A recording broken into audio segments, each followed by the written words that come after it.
Alrighty. Hi everybody. Welcome back to VTuber Tabletop. It's your boy, Merlin the Magister. I don't think I've opened up a stream like that yet.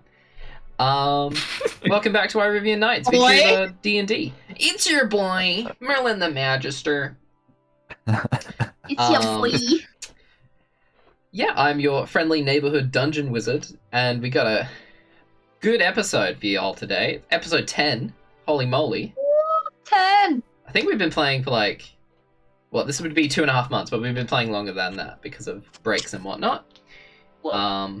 Thank you, Corpse Farmer. I worked very hard on it. I almost had a nervous breakdown before the show because I thought I deleted it all. True stuff. Yeah, I almost died, but I'm fine. So, prep those emotes. It is time to hashtag plug yourself. Let's start with Astrid.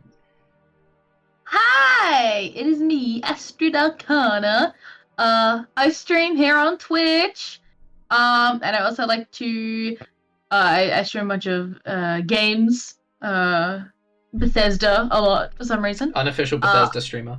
Unofficial Bethesda streamer. And I also do a lot of art. I like to make concept art and illustration and stuff. And you can find all that at Astrid Arcana on Twitter and Instagram and stuff. So yeah, do check that out. Good stuff. And I'm excited for today. Radical. Yume. Yes, well, hello everyone. My name is Usubeni Yume. I play Lucy on VTT. And if you like poetry and literature and sometimes philosophy, you can find that on my YouTube channel under the same name. Radical. Pastel. Yeah, hi, I'm PastelTheSnake on both Twitch and Twitter. I do horror puzzle gameplay, I build Gundams, I play Magic sometimes, and will eventually get to the karaoke stream I've literally been talking about for at least a month and a half. So.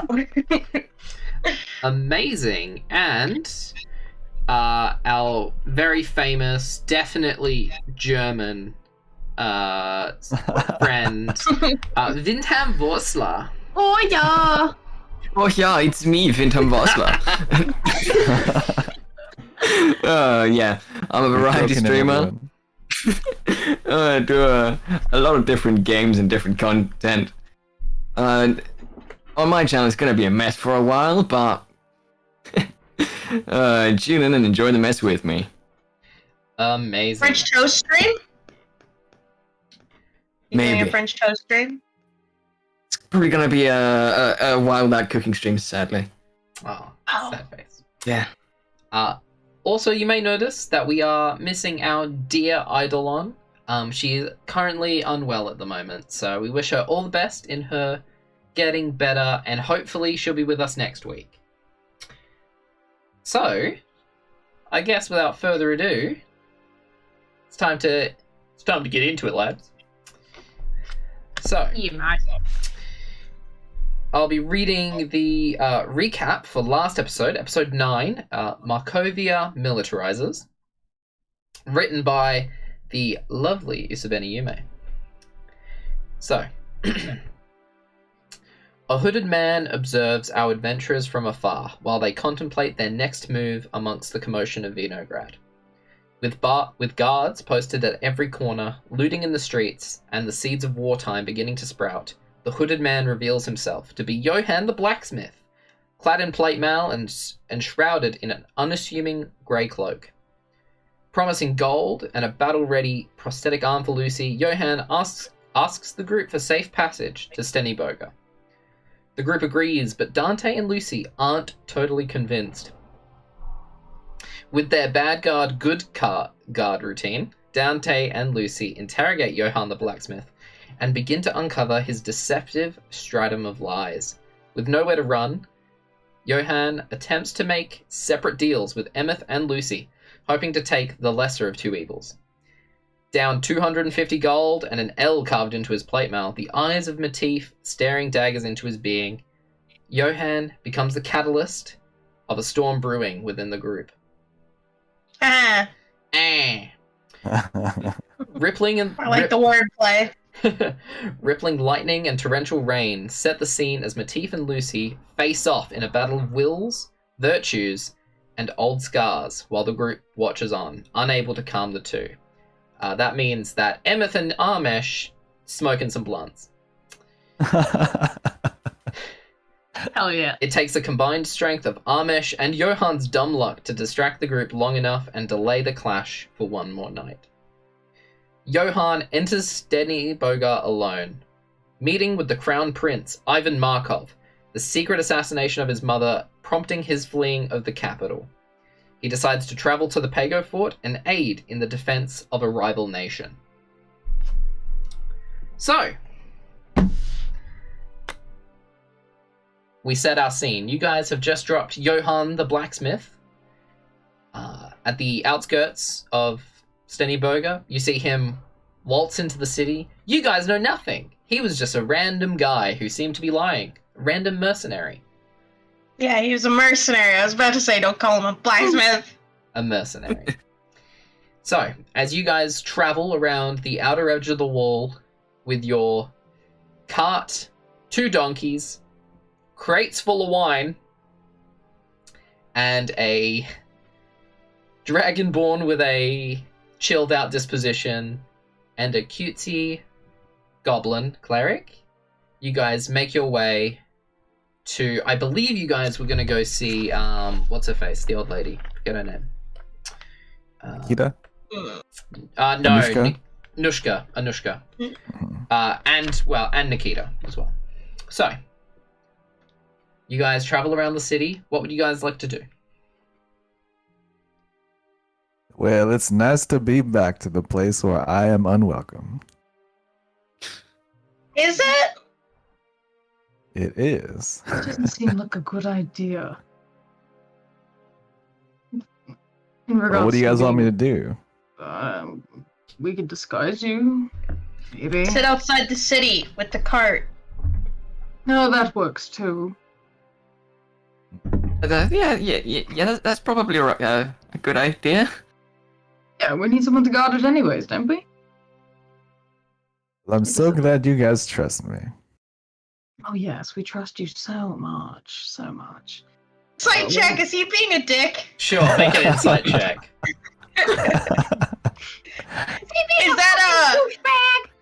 Is that a wow, I can't believe you guys trust me to leave me out in the middle of nowhere with the cart that we all have? Or is that a man, can't believe you guys trust me and all that? You know what I'm fucking saying, right? Like, I'm not an idiot. Depends on who's looking. 16. I'll get back to that in a second. Corpse Farmer, and for everybody else in chat, the reason they're not allowed into town, well, Lucy is banned from Steny Bogar because he was a dumbass and committed treason. He, a poet and artist with a voice he probably should have shut the fuck up with last time they were here. The cart, so they're saying he could stay outside the town. Anyways, with a 16, Lucy, are you being a dick? Yes. There you go. There's your answer. Cool. He's saying that like leaning against the cart. His arms are crossed.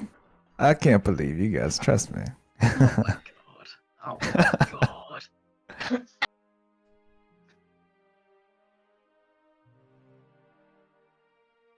So, Okay, cool. We all agree. Let's do that then. alright, so why are you guys heading into the city, first of all? We're trying to get someone who can help us smuggle the wine out of. Right. So are you guys Okay. going to go visit Anushka and Nikita, or are you guys visiting Dante's contacts? I don't know.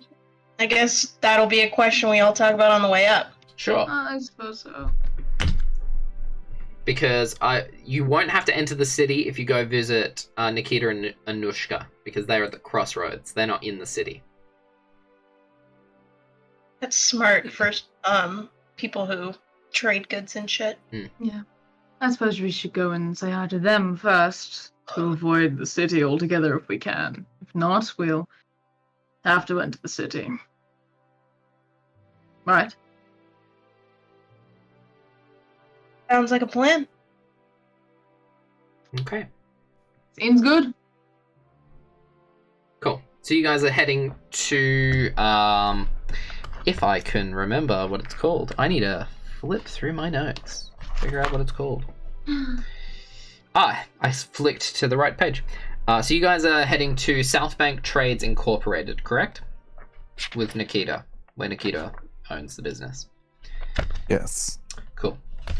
So you guys travel around the outskirts of the city, along a well-worn path.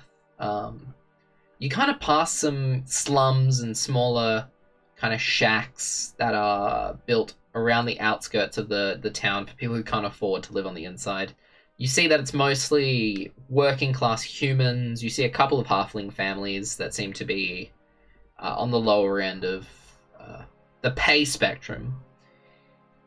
As well as you do see a couple of goblin clerics kind of moving throughout the slums. They are very finely dressed. They look very similar to Eefa, actually, but their adornments are very different. The embroidery seems to be more based in gold, and those kinds of colors rather than the silver and purples of Eefa. But you guys travel around towards the southern end of the city. Guys enter back into the town just outside, passing the inn where you guys first had lodgings when you were here, and down to the crossroads where you see a very busy encampment has emerged. You see all of the blacksmiths and other traders are still there, and in a very large camp of various traders, craftsmen. You see lots of soldiers milling about. They don't seem to be paying you any attention. There's lots of travelers moving through this part at the moment.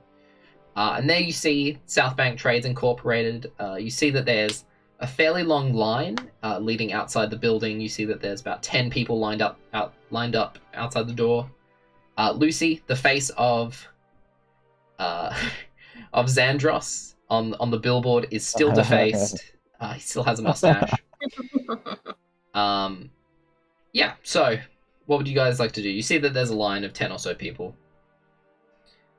May I ask about, as we were traveling through the slums in the city, what were people's general dispositions, especially when related to the upcoming wartime? Many of them looked unsurprised, but, there is a general air of unease amongst everybody in the city. Especially here, people are working very earnestly. There's a lot of stuff going on. People in the slums looked worried, but not... this isn't the first war that's happened. The people in the slums have been living there long enough that, this isn't their first war. Very rarely does the war even occur this far north, apart, other than various scattered, one-off attacks. So, they look worried, but, they're not, packing their bags, getting ready to run. Sort of worried. Yeah, this is quite the line here. What do you guys think this is for?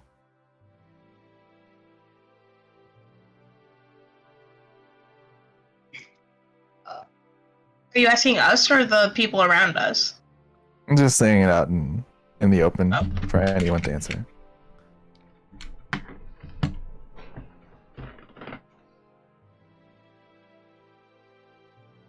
So, as you say this into the open air, obviously getting ignored by your crew, Amish goes, "Look, man, I don't like." He takes a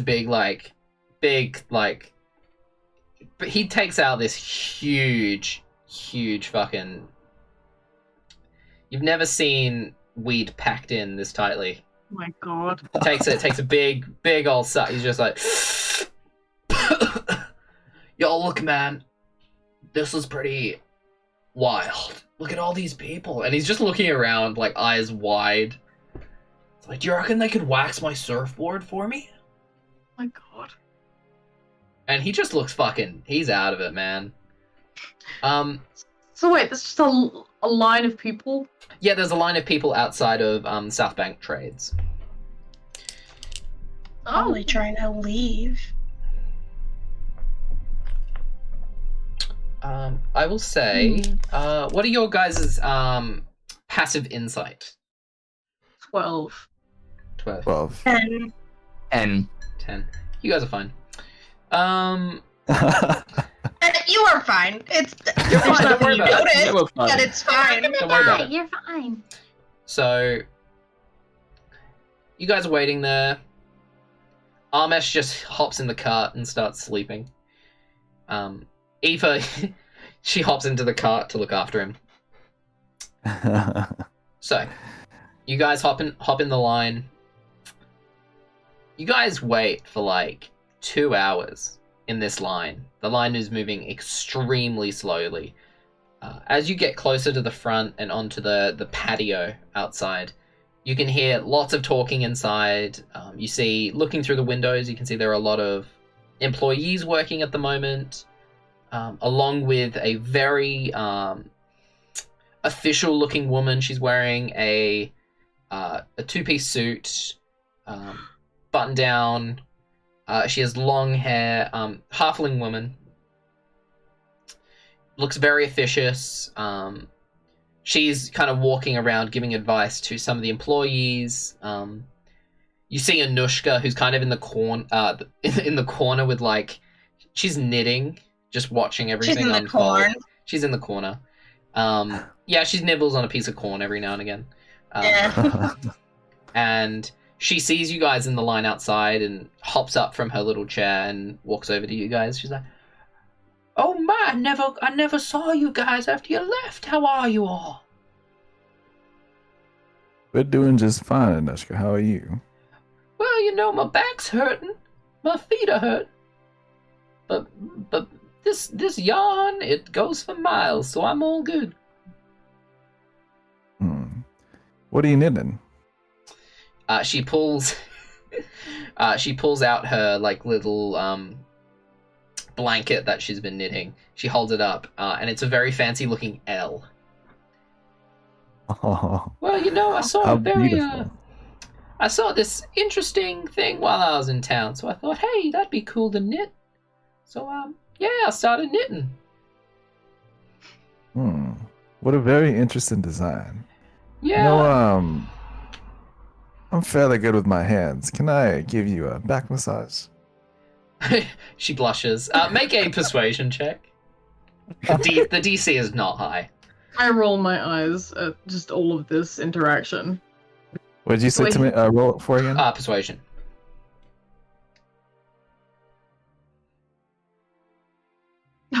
Fucking hell.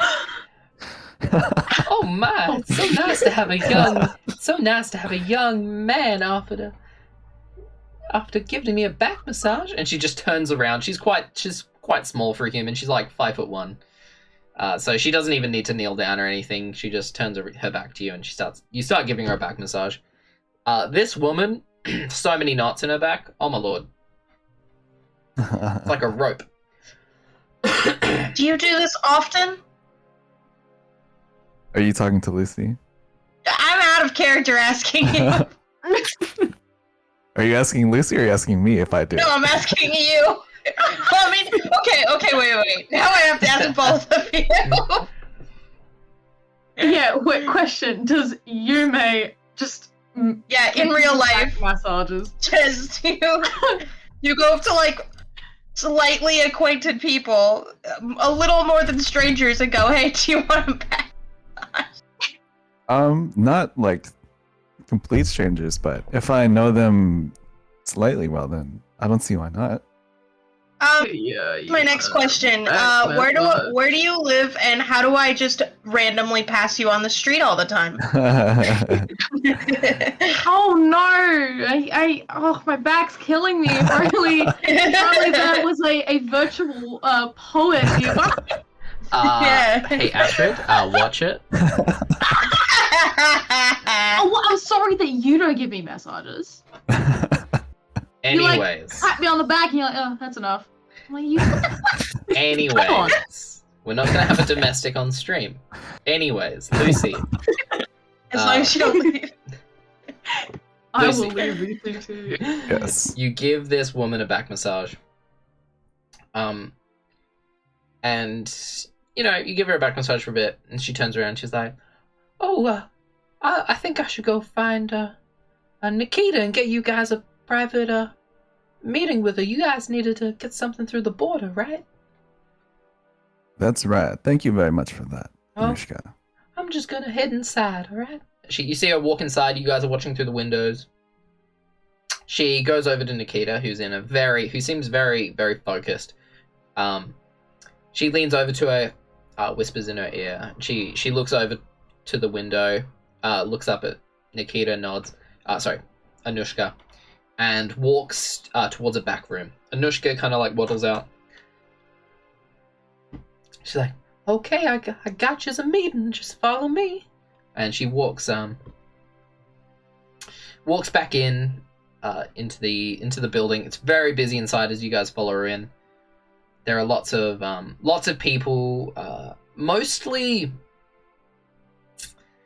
from what you guys have noticed from the line and from the people inside this building, there are a lot of half-orcs, a lot of halflings, and a few humans, but not many. So these seem to be some of the minority groups of this region, who seem to be in very deep talks with the employees. She leads you into a back room, which is a very cozy office. There's a little fire going. Nikita sits down. Well, hell, how can I help y'all? She sits down on her Southern chair. before? What? Don't know what you're talking about. She sits on her chair, which is fairly high up. It seems to be kind of raised a little bit because she's a halfling. It keeps her at eye level with regular heighted people, but it doesn't make her look like super dorky, like sitting on like a high chair. So she sits on her chair. You guys walk forward. There are 2 wooden chairs in this office that are facing towards Nikita. Who would like the 2 chairs? I would. I would as well. Okay, so who's that? Matif and Emmyth? Yes. Yeah. Okay. You guys quickly walk in, take the chairs in front of Nikita. So how We can all I... inside the room though? Yeah, you guys are inside the Or room is now. it one, two? Is that like Okay. is it like at a desk? So yeah, so Nikita has a desk. It's just a basic office kind of situation. She has a nice wooden desk. She's on a chair behind it. There are 2 Okay. chairs there, and there's also enough room for you guys to be standing. I'm putting my feet up on the desk. Sure. Anushka I will sits in the also sit on the corner desk. and continues knitting. So how can I help y'all? Yes, we have been hired to take this. Well, our cart. I realize the cart's not in the room with us. Our cart full of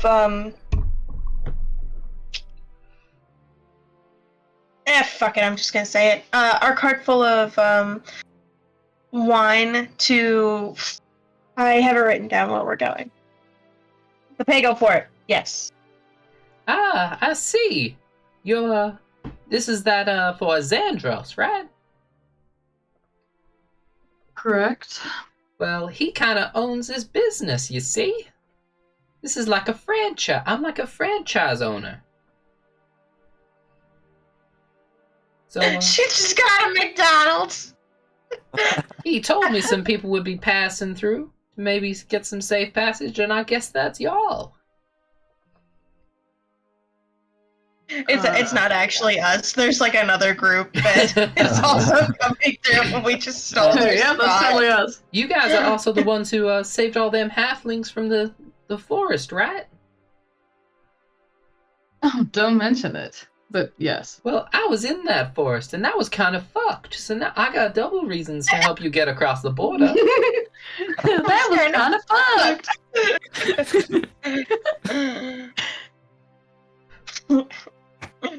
Excellent, I suppose. Well, I'm gonna put you on the, you guys want to get over the border, right? Indeed. Yes. Awesome. Well, I'll put you on the, our smuggling crew for tonight. How does that sound? Much, more... Fuck, what's the word I'm looking for? Man, I'm so bad at words. I'm bad at words. That's okay. Why did I pick a character who was supposed to be good at words? That's much more, Generous? generous, there we go. Generous than we expected. Well, hell, that's okay. What I will say, though, is I won't be able to get your cart across the border. So if you guys have another way of transporting your goods, you'll have to find another way, because... Oh. So, wait. She's able to... She's able to get people across the border. She can't get goods. Oh. Ah. That's beyond... Oh. Wait, are we not allowed out of the country now? Okay. Why would we... War has been declared on Right. the Awa Republic. So, naturally, they're not going to let people cross the border with goods to the Awa Republic. Okay. Lucy, make an intelligence check for me. Okay.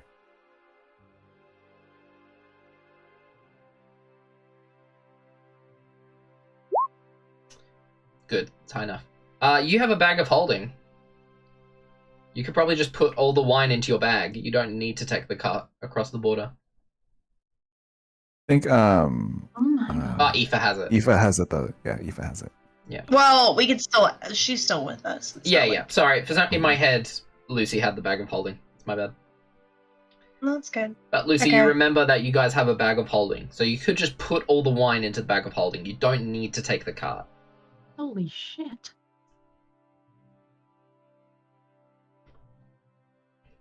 So, oh, sorry, you go. Can I go? You go. Yeah, you go. Okay. So Nikita, I can't help but notice your accent. Would you happen to be from Klopak? Well, hell, I am. Really? Yeah, How cool. yeah. I don't know if I've introduced myself, but name's Lucy. I'm also from Klopak. Okay, wait, let me make it. How do you spell that? What? Where from? Shit, I don't have the map up. Let me grab it. I do. K-H-L-O-P-O-K. K-H-L-O-P-O-K? Yep. Clop up. Arigato. Thank you. I will type it in chat for people. There we go. Yeah, well, I ain't never heard of you, but it's sure nice to know we grew up in the same place.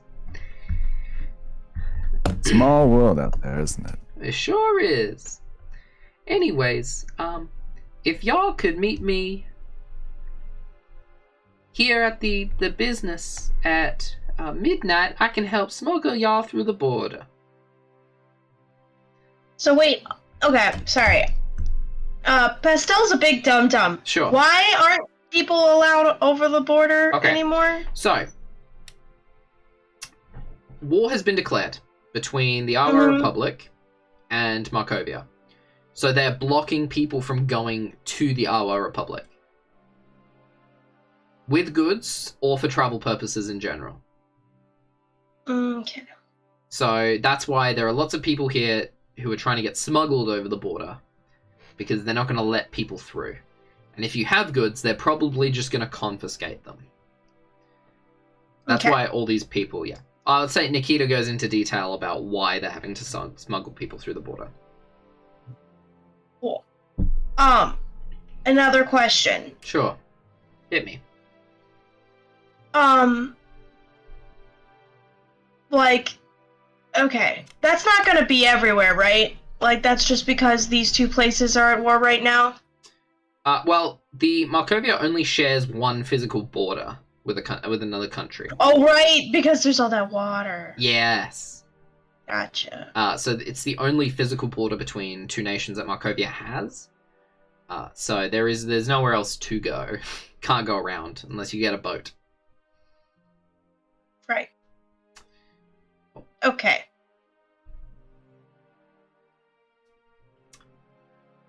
Cool. Yeah, that sounds great, Nikita. So meet here at what time? Meet me here at midnight. Try not to make too much of a noise, alright? Secret password to get in? Yep, the secret password is 69. Nice. Yeah, thank you. It's Nice. a pretty good password. By the way, how come your place is so busy at this time? Well, there's lots of people trying to get to it's not. She kind of looks in thought for a second. Well, Markovia can be not a great place for some people when war's declared, propaganda and all, so we've got lots of half-orcs and other peoples who want to make it somewhere else where they might not be discriminated as much. So my job's to help them through the border. Well, how kind of you. How are you faring yourself, Nikita? Well, business is booming, and I get to help people, so it's kind of a great time. Yeah. Well, I can Business is understand that. booming, Spider-Man. Spider-Man, business is booming! Anyways. Yeah, well, if you ever need help in that crusade, I'm your man. Yeah, alright. I'll keep it in mind. Well, I got some more meetings soon, so I'll see you guys later tonight. All right, Nikita. You have a nice day now. I will. You see Anushka goes over. She gives you a big hug, Lucy. A little bit too long. When she hugs me, can I also lift her up and spin her around? Ooh. You're just gonna break her back. Just fucking crack it in half. Well, he insta-kills her on the spot. Well, I hope you're safe out there, young man. She gives you a big hug, and she goes to continue knitting. You guys make your way outside of the establishment. Establishment. What would you guys like Man. to do with the rest of the day, if anything? Is there still a large group of people there? Lining up outside? Yes. There's a few people. There's maybe 6 or 7 people. The line's died down a little bit at this point. It's probably about 3 o'clock. Okay. There's not enough people, bullshit so... is going. Yeah. See where that was going. Gee. No. Does anybody want to go into town?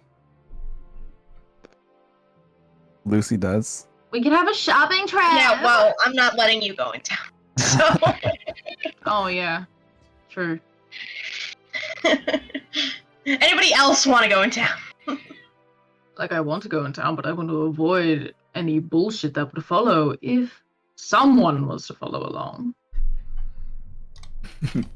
Actually, Lucy will head back towards the slums that we had just passed.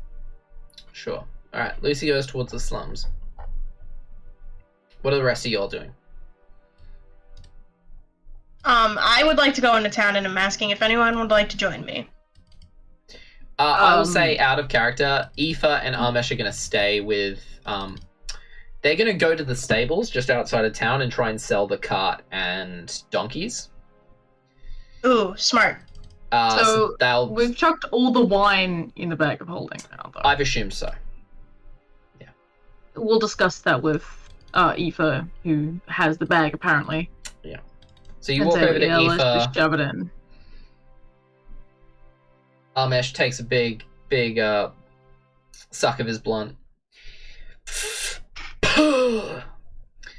Eefa's looking over with a disapproving look. Ew.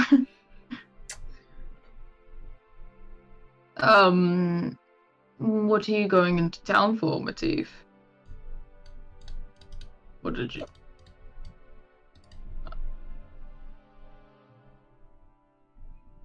figured I'd see. Well, no, because we don't. How much money do we have again? We have like. I'm not keeping track of your money. How much money do you No, have? Emmyth has it. Look, I have 250 gold more than you guys think I have. Okay, well, how much do we have that I know about? We have 500, because Sandros gave us, and maybe we have 100. I don't remember. 500 split. We had 1,000 gold. We only paid 500, so then we split the 5, so then we all got 100 each. Okay. So you have 100 and...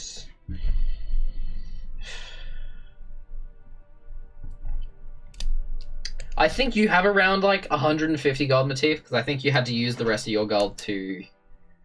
No, I apparently have 400 gold somehow. Oh no, because I had 800 and then I had to give 500. Yeah. Got it. Okay, Go. I got where I am. Yeah, there you go. Okay. I'm going to go into town and try to answer a couple of questions I have about some prophecy stuff.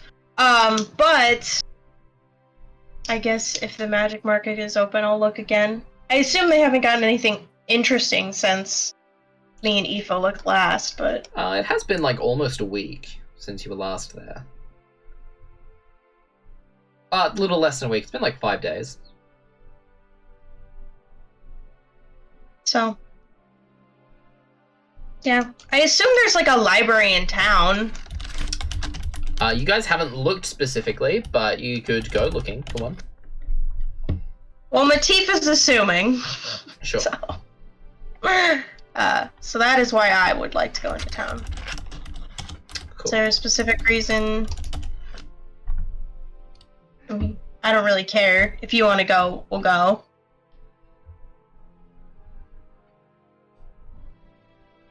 Dante, Emmyth, what are y'all doing?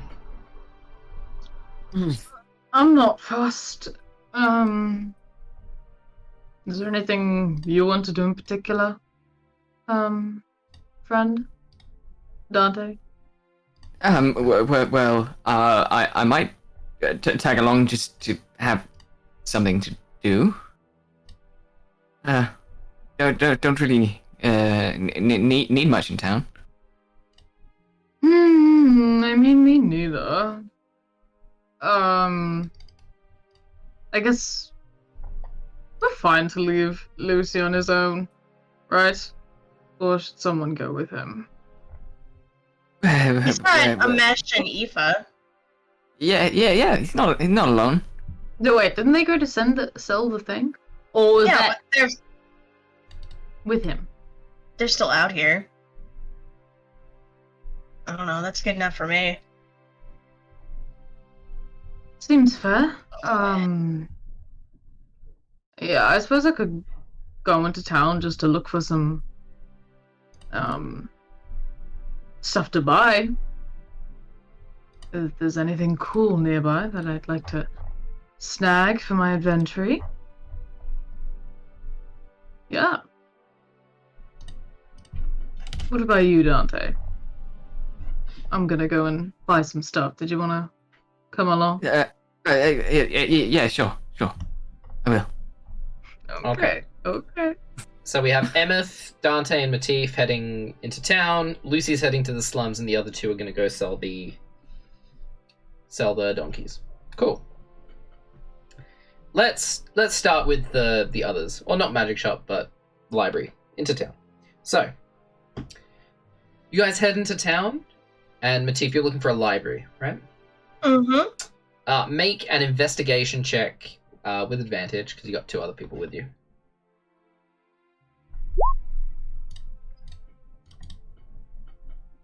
Yeah, 15. You travel through the city, and you don't find a library per se. Okay. But you do find a small temple towards the western side of the city. You guys kind of travel through the city asking for pointers. No one seems to be aware of any like major library, but they do send you towards this temple. You walk towards the outside, and you see that there are 9 circles within each other. So you see there's one white circle in the center, and then a cascade of colors in outer rings of circles. Make a religion check, all of you. Yeah. I'm not good at that. Oh, Oh, yeah. Oh, come on, Dante. yeah. Matif and Astrid. Matif and Emmyth. This is a weird temple, yo. Dante. Some weird shit. Yeah, weird temple, yeah. Come on, Dante, pull through. You don't know. You've never seen a temple like this for yourself before. These are very rare, and you, having lived where you've lived, you've heard whisperings of this god. You haven't met anybody who worships them, but you've heard whisperings of the many-faced god, the god of magic, god of trickery. You've heard that they are not necessarily worshipped, but studied, as they are the life of magic. When they came into the world, they gave birth to the ley lines. They don't have any, angelic children in the histories, but they are magic. They are the magic that permeates the world.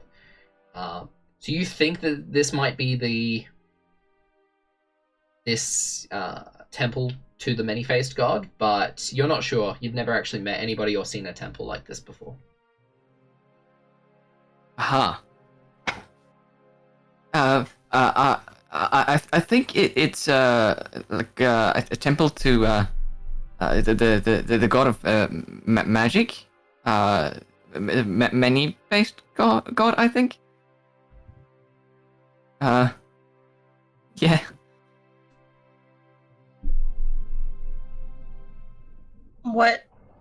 What's that? What does that mean? Well, if we're looking for books, maybe? Magic is Okay, that is just all good about enough. knowing things. Sounds good. Thanks, Dante. And then I'll walk in. Sure. You walk in, and it's less of a temple on the inside. There's no stained glass. There's no pews for worship. You just see a bunch of desks kind of in the center of the room, and along the walls, just dozens of books. Hundreds upon thousands of books that are lining the walls. At the front of the temple, you see behind a receptionist desk is this old man with a long white beard, these blue kind of wizard robes. He's got a mirror in his hand, and he's kind of like picking stuff out of his teeth. He doesn't notice you guys enter. Excuse me. And Matif will just kind of stride up. He kind of sees you as you talk, and he kind of almost topples off his chair. Hello. I haven't seen anybody come into the temple in a while.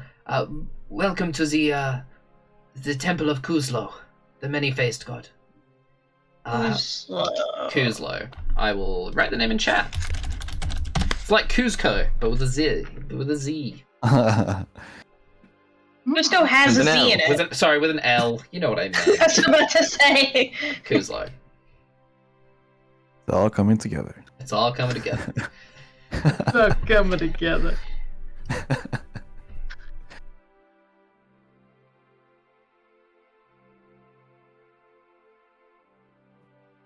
Is there anything you are looking for specifically? Yes, I would like to know anything you have on. Let's see, which one am I picking up? The realm between realms. Let's go with that one first. So planar magic. That is an interesting field of study. It is very hard to learn about that. interplanar magic since the planes are split. But I will point you over to the section. And he waves his hand, and a certain bookshelf right at the back of the room glows with this light, and arrows on the ground lead from where your feet are and kind of lead along the ground towards where the bookshelf is. I love this catalog system. Waste no time. Going straight for it. Sweet. So you walk over to the section about planar magic, and what are you looking for specifically?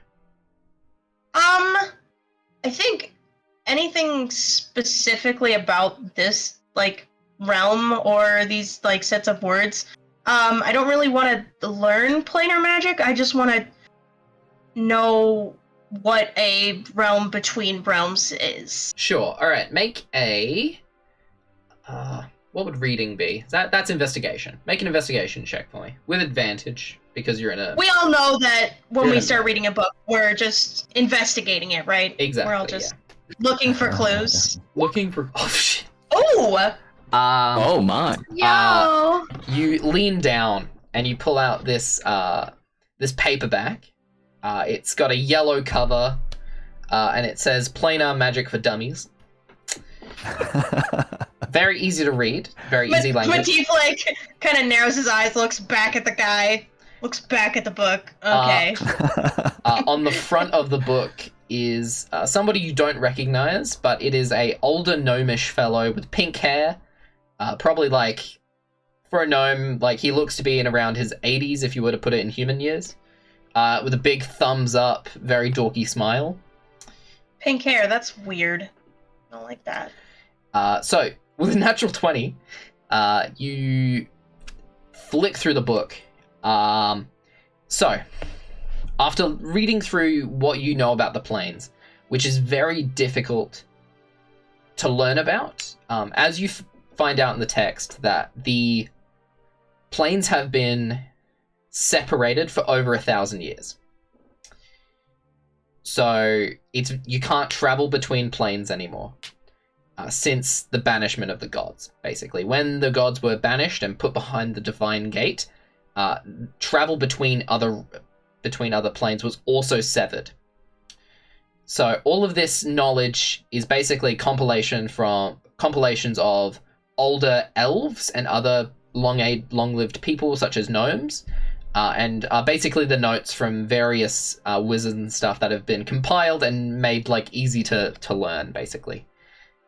So what you figure out is, I need to get my binder. Oh my god. You're making me use the binder, Pastel. Jeez Louise. Not the binder! Okay. I hope that's a good thing. So it just means I haven't cracked it in a while. So you know that there are 2, 3, 4, 5, 1, 2, 3, 4, 5, 6, 7, 8, 9, 10, 11, 12, 13. There are 15 planes in this world, in this universe, as far as these wizards are aware. The ones that concern you, what you're trying to find, is called the Ethereal Sky, which separates the material plane, which is where you live, from all of the other planes. To go to another plane, you have to travel through the Ethereal Sky. It itself is its own plane, but kind of encircles the material plane. And it is between the Ethereal Sky and the material plane, which is where the Divine Gate was constructed. Now, all of this sounds weird, Matif, because you've... Wait. Sorry, I'm really slow at writing. Sure. No, good. Okay, so wait, the Divine Gate... was constructed within the Ethereal Sky.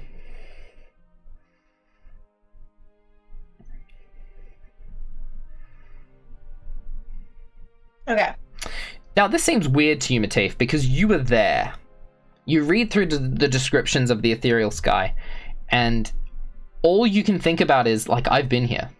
Like, I know. Like, they're describing things, and it's kind of like, you're unsurprised. Mm-hmm. Okay. So, sorry, continue, and then I'll ask my question. So, at the very end of the book, after you read through, basically you get a brief overview of all the different planes. There are many. The thing that sounds weird to you is the fact that there's a couple of in the appendix, right at the end, in the conclusion, there is a note that at several points on the material plane, the distance between the ethereal sky and the material plane is very thin. Especially where the ethereal sky, the material plane, and the river Gins, which is the river that transports souls to the afterlife, are especially thin. Okay, I need a couple clarifications on that. Sure. So, there are multiple places where this happens, yes? Yes, they're very rare, but there are a couple places where the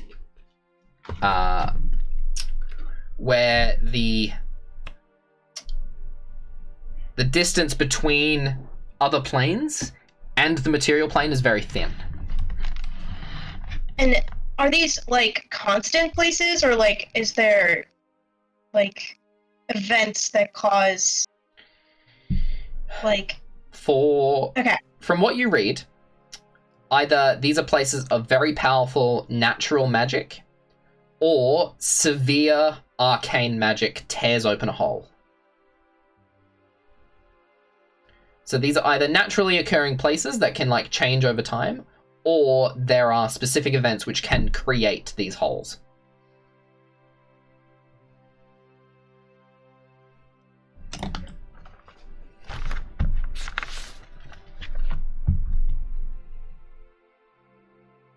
Okay. And then, And specifically, the river, which transports souls to the afterlife, the river Gins, Gynz, which is... I think you mean Z, but that's fine. It's Z. Z. which transports souls to the afterlife, is directly connected to the ethereal sky. So when somebody dies, their soul goes to the ethereal sky and then moves on to the river Gins. Is this a religious text, or is it a, like, art? This is I'm giving all this information to you because you rolled a natural 20. This is an arcane text. This is an intellectual, like, document. Okay. It's not like a religious thing. Is this a proofread journal, peer-reviewed, with a natural 20? Can I trust this source? Okay, so you flick to the front of the book, all right? You look at the experts on this text. You find that it was printed by the University of Liu Pai, like, publishing company. Okay, I do need to ask if you're joking about that, because my next question was going to be who wrote this.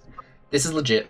And okay. It was, each chapter was written by a different expert in the field, using the notes of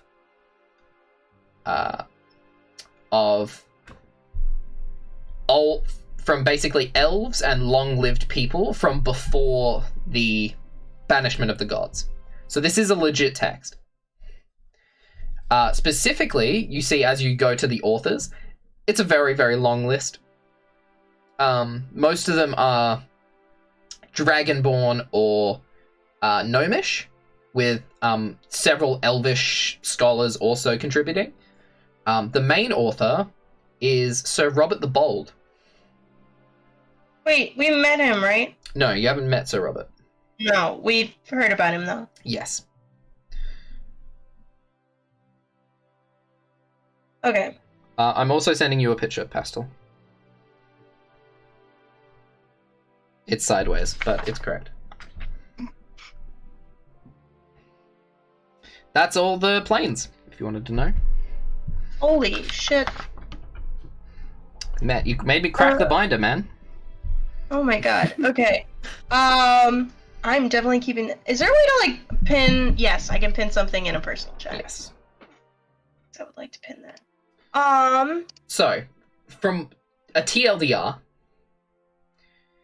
what you learn is the planes should be completely severed from the material world.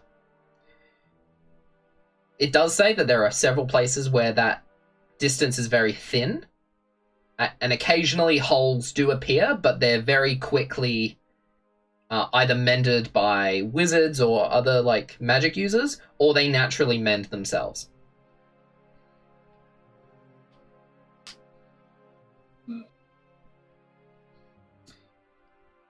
From what you read, no one has physically traveled through these holes. It just kind of causes like weird stuff to happen.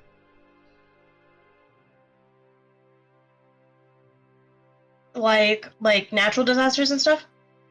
Not necessarily natural, like very high level magic use can open a portal. Like intentional. Yeah.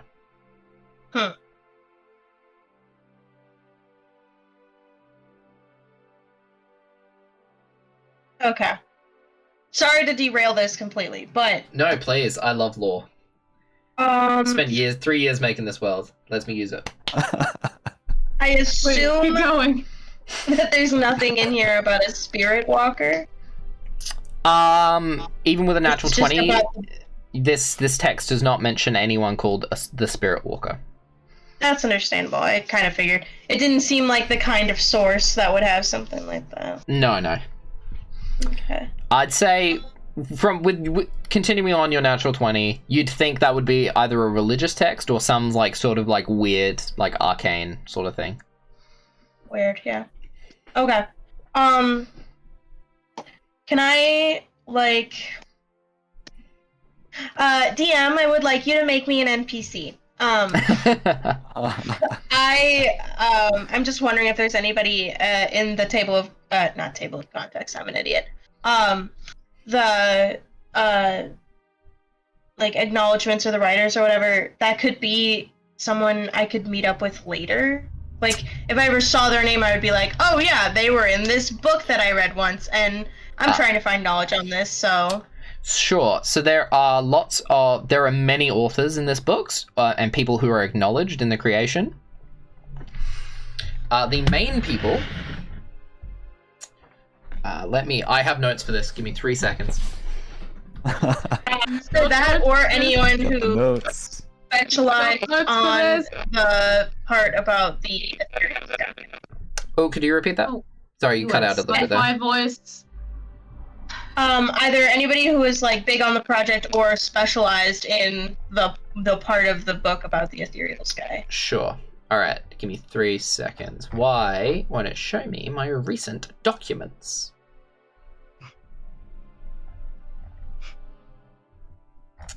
What would it have been it under? Of course. Can't find what it's looking for. Hello? Is Is it me you're looking for? Sorry, I need to log into my university account because I think that's where it auto-saved. Sorry, give me just a second. It's so frustrating. I literally have names I can give you. It's just not in this account. Nope, that's the wrong password.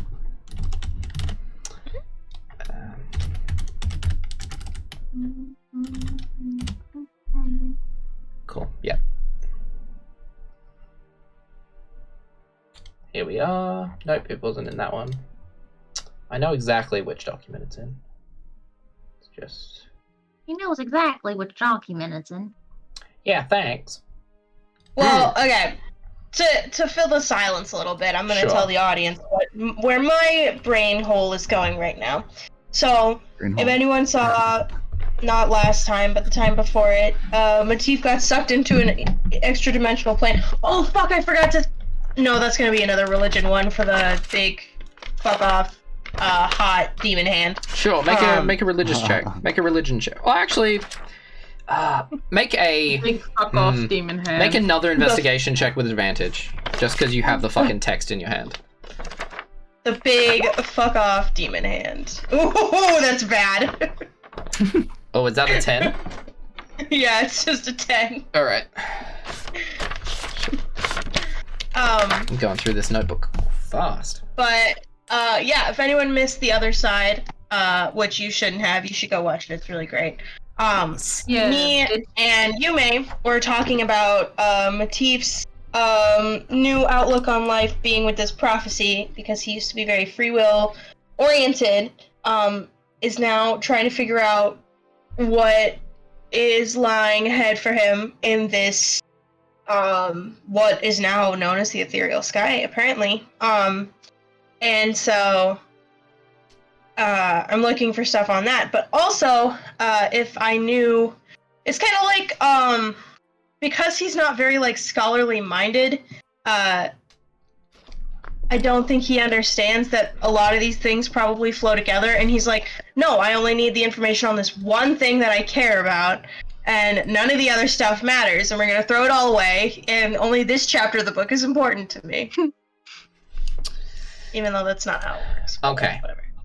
So, shit. Sorry, give me 1 second.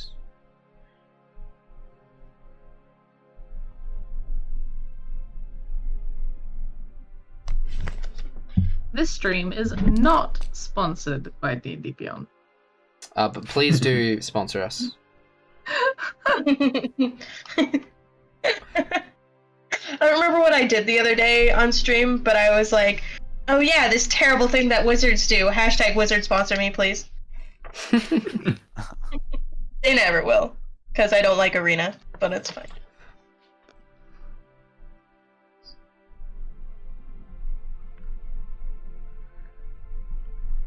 I'm not that innocent. So, okay, sorry. Turn Took off me a second to play. find my notes. I'm here. All right. Sorry that I just kind of dropped a little bit of Brittany for no reason there. Apologies. I'm writing it in chat so I don't have to like spell it out.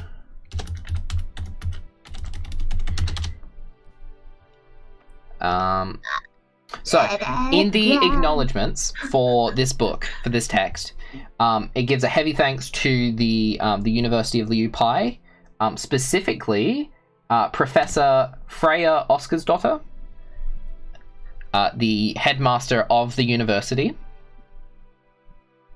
along with several professors of the university in certain departments, including teleportation and that sort of those divine magics, basically. Yeah, I don't care about that guy. But the Professor Freya, who is the headmaster of the university, is one of the more heavier sources, and she writes several of the chapters are hers. Okay. So we have Sir Robert the Bold and Professor... Yeah, I'm not going to try to pronounce it. Yeah. That is a good enough start for me. Yeah, so they're the ones who are giving those. As for your investigation check to figure out what came through the portal, you think it could be something from either the Void, the Seven Bargains, huh? The Void! The Void. The Void? The Void. Capital T? Kajira. The Void. Kajira, the Void. Oh god. The Seven Bargains, which is Hell. Stilla, Realm of the Red Sun. Wait. Stilla? S-T-I-L-A? S-T-Y-L-L-A. I'm just reading off if you want to look at the map I sent you. Oh. Yep. Yep.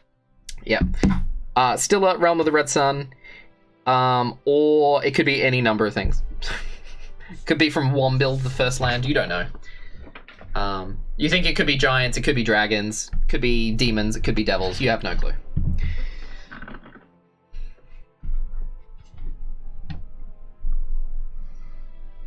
Promising. Okay. That's all I really needed to do while we were here. I just took up like 30 minutes of our time. No, thank you, please. More. Emmyth and Dante, Matif gets stuck into a book. What are you guys doing? Matif gets stuck into a book. Oh, it's such a sexy Bro. book. Oh no, Steph Librarian! Alright, let's go one at a time. Stuck in this book! One at a time. Emmyth, what are you doing? Emmyth couldn't care about books. She walks in, has a look around, goes, nice. Walks out. Okay, And Dante. just grabs- Just sort of, without asking for direction or anything, just sort of browsing anything related to elks. Okay, so you go over to the nature section. Make an investigation check. How do you know that elks are natural, Merlin? They're alien. They're alien life forms. With advantage because you're in a library. It probably doesn't help much. You go over to the nature section. It smells like really weird. So you just kind of like look over. You crack a book open. It looks really wordy. So you just put it down. Isn't that what a book? Yeah, there's no pictures or anything. Dante has more experience with picking books. Yeah. So you put it back. Cool. So, yeah, you guys do that. Emmyth, is there anything else you wanted to do? Is there any cool places that sell things?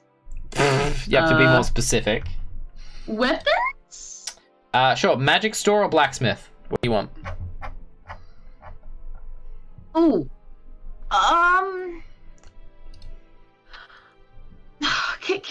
mean, when it comes to like blacksmith, can I improve my own gear there, or not really? Not really. You Yeah. can buy different weapons.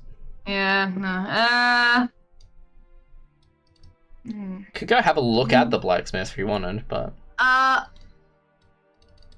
could go look at the blacksmith. Nah, actually, magic shit. I want magic shit. okay. Make an investigation check.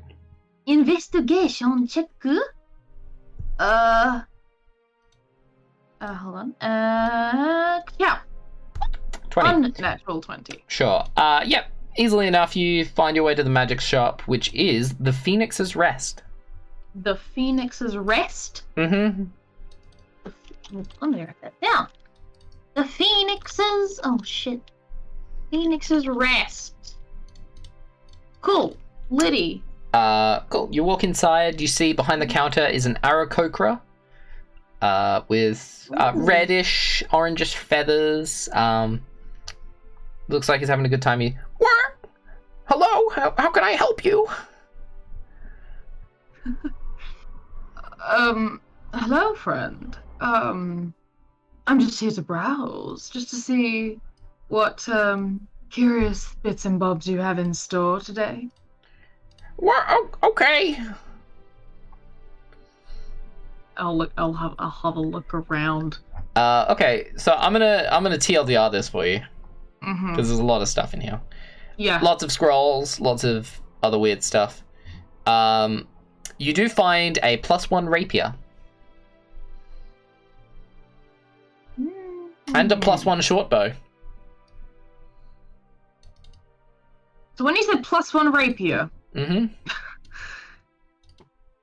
I'm saying this out of character, so it's a superior rapier. So it looks real nice. It's magical. What? Wait, what? Really? Mm-hmm. So it gives a +1 to hit and on damage rolls. Oh, It's very good. It's very good. it is very good. However, Is it really good? it's 1,030 gold pieces for either the rapier or the short bow. Ah, Mm-hmm. okay. Uh-huh. Okay. Adappadappa.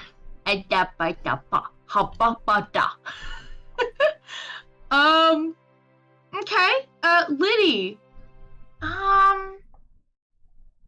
Who the fuck is Liddy, and why do you keep inviting her into this house? Who is she? Okay, good to know that's there. Mm-hmm. Is there anything on the cheaper side? No. There's Your some, voice went up 3 octaves. There's some scrolls and stuff, but like you can't do magic, so. No. No cool jewelry. There is a star. There's a star sapphire, but that's 1,000 gold. Yeah, magic is expensive. You can get an obsidian for 10 gold, a piece of obsidian. Piece of obsidian, huh? Mm-hmm. You need it for certain spells. Yeah. I'm alright then. Okay.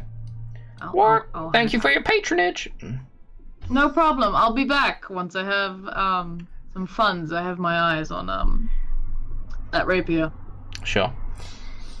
So you walk out, make your way back towards the temple. Matif finishes up at this point. You guys meet up. Dante, you're just kind of like smelling the like roses outside the temple. Matif must be pretty quick, as we all say. Mm-hmm. He's finishing up this quickly. He gets hard.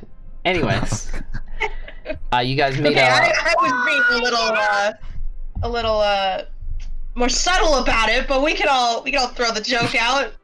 All right. I care or anything. Is there anything else you guys would like to do? No, I know I don't have enough money for anything magical, and Okay. Unfortunately.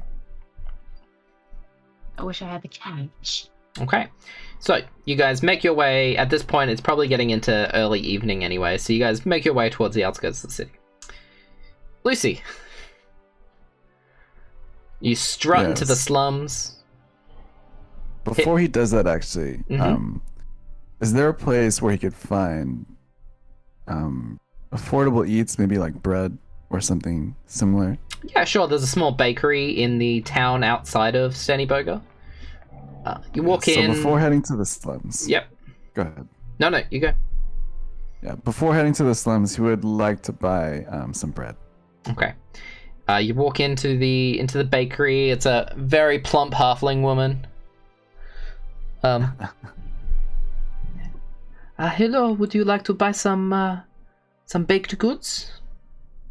Yes. How many people can you feed with around 10 gold? Oh, ma'am, that is a bit of a big spend. Let me go have a look. She, brings out a ledger and begins, like, flipping through and doing some maths. I could give you about, 10 gold. that's like 3 years worth of her. Yeah, look. I could give you, all of our sweet baked goods, like our donuts, and like 40 loaves of bread. Holy shit. Great. And how much that'll be what 10 gold gets me? Yes, that would be it. Okay. Will you do me a favor and take my 10 gold and deliver that to where I will be in the slums, please? Okay. I will get my son to deliver it for you. You see this shorter halfling who looks like he's like 16. He's got like emo hair that goes over his eyes. He's obviously dyed it black. He's like, Mom, I don't want to deliver them. I don't want to deliver these baked goods. And He listens to My Alchemical Romance.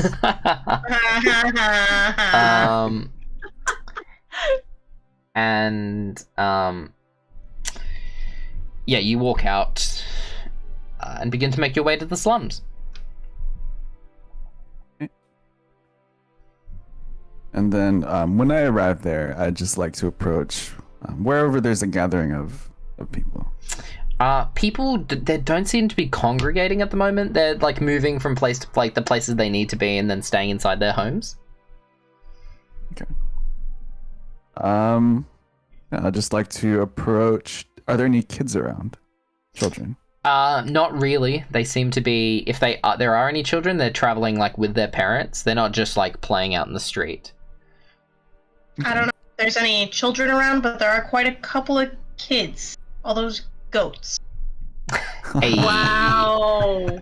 Don't you dare shame me for Alchemical Romance and you make a kid goat joke. Wait, he said kids and then children, and I was like, what other kind of kids? And then I went, oh yeah, there's goats. Oh my god. So yeah, you why? don't see, if you were planning to put on a performance, there doesn't seem to be anybody who is willing to stick around at the moment. It is raining somewhat, so there aren't like kids playing, and it's, you know, war's just been declared, so, you know, people are keeping their kids close. Okay.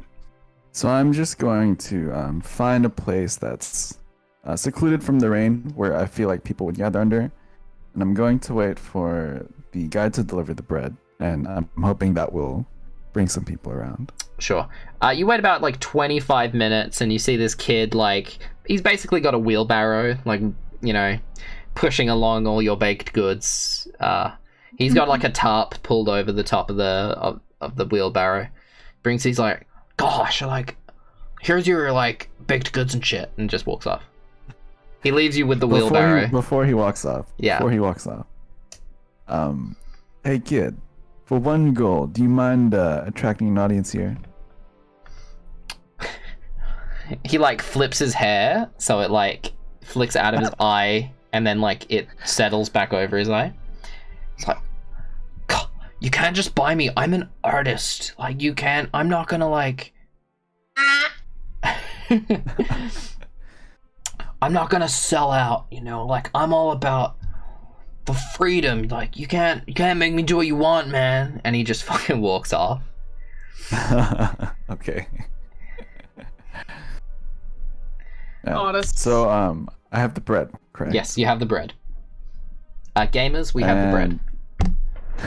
Let's get this bread. So it's in a bag, you said? It's in a wheelbarrow. Okay. He's just left you with a wheelbarrow. Okay. Is the wheelbarrow covered so the bread doesn't get wet? Yeah, it's got a tarp over it. Okay. Well, I am going to take the believe it was the 1080 vintage and the 1079 vintage that I got for free from the wine tasting. Yep. Along with the novelty glasses. And I'm going to put them in the wheelbarrow, and I'm going to go around the slums and just offer people some bread and wine. Sure. People... And donuts. And donuts. Yes. Many of the people seem rather worried at first. Many of the halflings are very keen, and they're very not suspicious.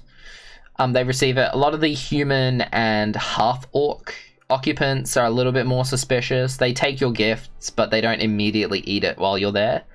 They kind of wait for you to leave before they, start tasting the things. But yeah, you move through the town, move through the slums, and eventually you manage to...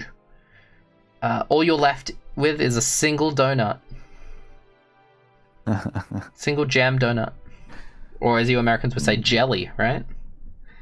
Either or. Jam. Mm. Jam and jelly are different things. Yeah, they are. Yeah. Agreed. Okay, cool. And so I will eat the last donut. And I'd also like to look back at the slums and see what people are looking like now. Is it still the same kind of aura and vibe that they had? Similar before? aura, but people seem, you see a couple of kids kind of like dart across the street who, their face just covered in jelly, the remains of jelly donuts.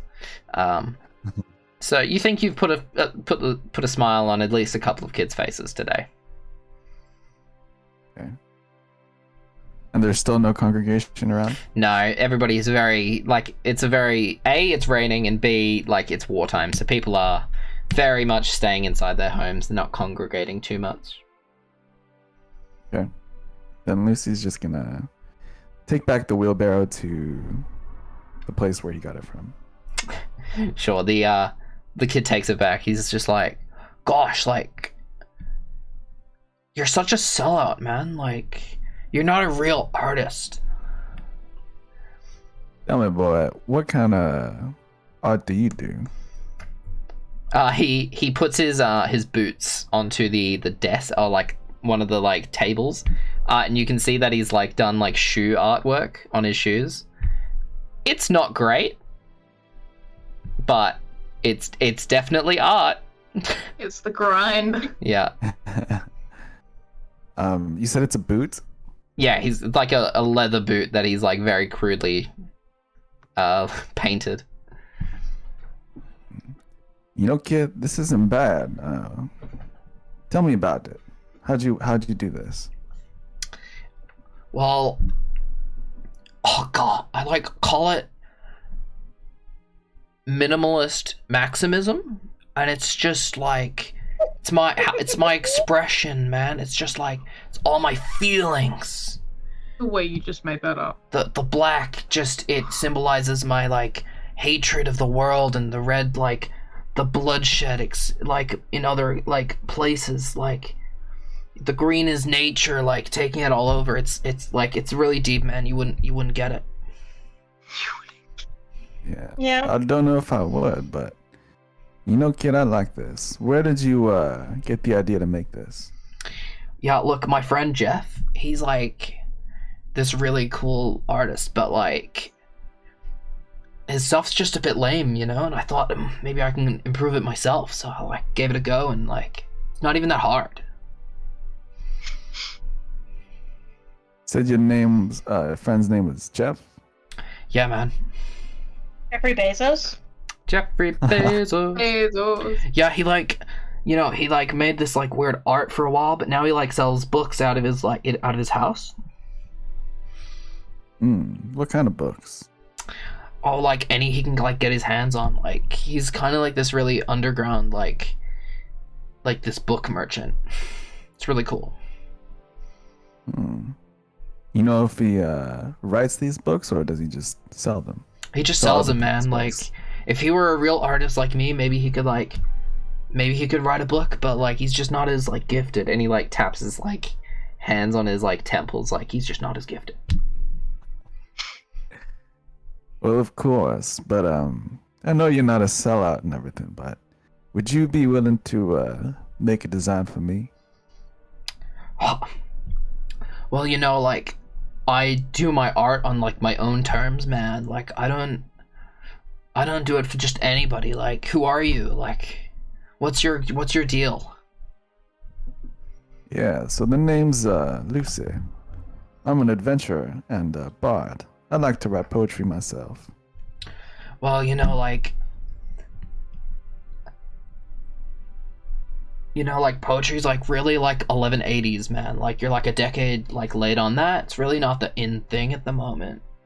You know, like, but maybe like you're bringing like a little bit of a comeback. Like I can respect that.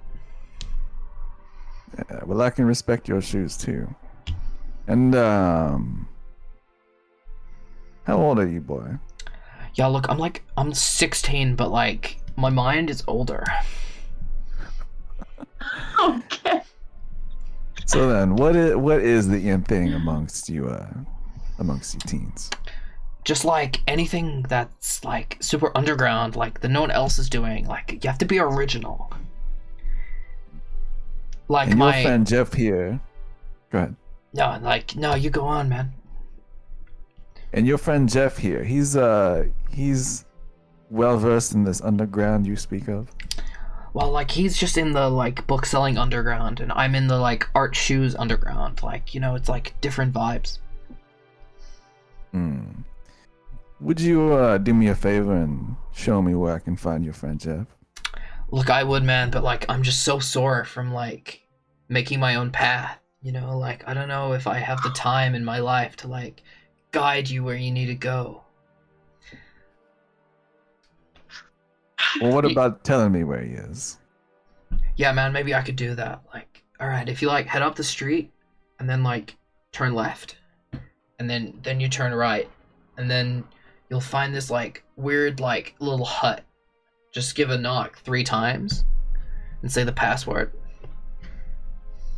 The password is it's books, by the way. That's the password. I was about to say, is it password? Can I see if he's lying to me? Make an insight check. He's just fucking with you. It's all a prank. 13. This guy is like annoyingly genuine. Like, he's really just a dick. Like, this kid thinks he's top shit.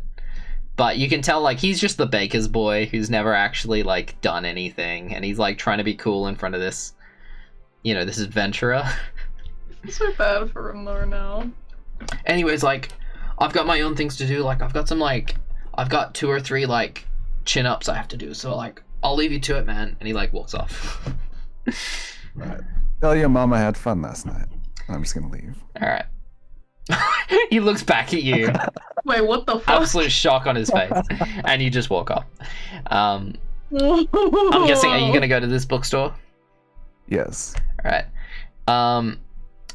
So you walk over to the you follow the directions he gives and you find the little hut. You knock a couple times and you mutter the password, which is books.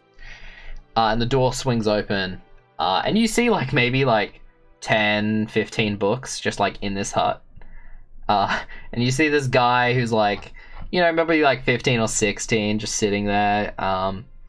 He's tried to like dumpster dive official looking clothes out of like the dumpster and it's like really mismatched. And he's like, yo, can I help you, man? Yeah. Are you Jeff? That's me, yeah. Jeffrey, Donald, Duck, Bezos the Fourth. Stop. What? Alright, well I'm just gonna call you Jeff. Yeah, man, that'll do, man. Yeah. So I heard this is a bookstore, is that right? Yeah, look, I don't want to give myself, like, labels or anything. I don't want to be just a bookstore. I want to be, like, I'm a place that sells books, but, like, you also come here for an experience, man. What experience is that? Please, I have to know. Does this kid look poor or does he just dress poor? This boy is fucking poor. The Okay. books that are like on the floor around him are like torn. They're obviously secondhand, but you don't know whether that's secondhand, like he bought them off someone else, or if he like dumpster dove for them. There's lots of stains on the covers. You don't even you look like you try and squint and look at like the cover of some of these books, and you don't know what the fuck they're saying. Like, you can't read anything. So Jeff, you get a lot of business here or what? Well, like, it's kind of underground, so it's, you know, it's not something everybody comes here for, but there are like a specific few people who like come here for like goods, man. And you started this bookstore? Yeah, all I had was this hut and a dream, and I've made that dream a reality. Started my own business. Well, props to you, friend. Do you have a family? Make an insight check. This is Lissette now. Hey, his face doesn't change. He's like, yeah, I got a family, yeah. Well, you see, I'm a writer myself, and I actually write some poetry. Would you be interested in selling my stuff?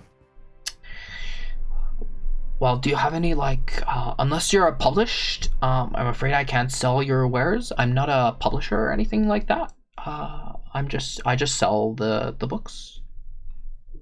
Yeah, well, I am published. Oh, he's like, oh, shit. Yeah, well, do you have, like, some of your writings, like, that I can, like, start, like, you know, testing the vibe with? Yeah, of course. And I'm going to hand him some copies I've made of Lucy's collection of poetry, which Lucy has titled Poetic Justice. Cool. It's like, wow, man, this is, like, pretty sick. If you just leave this copy with me, I'll, like, take it around to some of my buddies and, like, see how it, like, kind of vibes with the current political situation, you know? Yeah. Well, Jeff, it was a pleasure working with you, and I'm also going to hand him 2 gold. Well, man, thanks, but, like, That's a huge tip, man. Thank you. Thank you, sir. I'll try and get this book, spread around, spread the word. Yeah. And if people ask you who wrote it, make sure you tell them it was written by Lucy. Yeah, man, I'll totally do that. Oh, and by the way, I do have one more favor for you. Yeah, man. What do you need? The cover of the book, I'd like to have a certain design on it. Yeah, I think I have a buddy who can do that. Do you? Do I have to meet him, or will you just tell him? Look, I can sort out that kind of stuff for you, man. Don't even worry about it. Yeah, sure. And then, so the design Lucy is thinking of, Mm-hmm. I don't know if it's the same in Australian Sign Language, if you guys have Sign Language. We do. But basically, the sign looks like the metal sign where you put out your fingers and make the double hearts. Mm-hmm. But Oh yeah. also, while he's making the L with his pointer finger and thumb.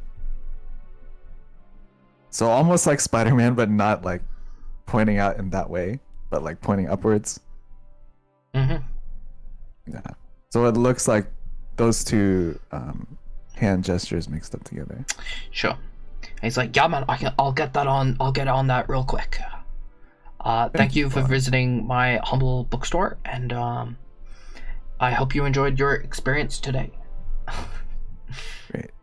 And as I leave, I use minor illusion to create an L. Sure. This kid doesn't notice. He closes the door and he's like, yeah, sick, I made 2 gold, yeah. What the economy is like in this world.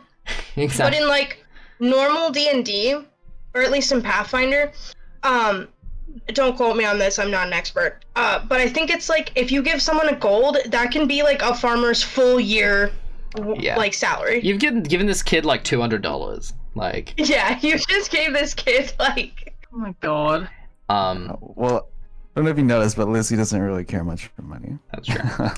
I can tell. Yeah, you've just given this guy $500. You've given this guy an investment. You might come back to find his bookstore. Actually. So, I'm guessing you're gonna make your way back to the group now. By this point, it's getting about 5. Yes. It's getting a bit late. I will do that. Okay. So, you guys make your way. Make them away. You guys meet up. Is there anything you guys wanted to do in the wait in between now and midnight? Oh, sorry, real quick. Eefa and Amesh return. You guys got 20 gold for the donkeys. Ooh. And you got 5 gold for the cart. So you got 25 gold. Nice. Cool. So someone keep track of that. Just write a note of it. 25 with the 7. Oh fuck. 6 of us. 1, 2, 3, 4, 5, 6. Yeah. That doesn't really math out really well. I'll put it on my sheet, but just let me know later. It's all good. So,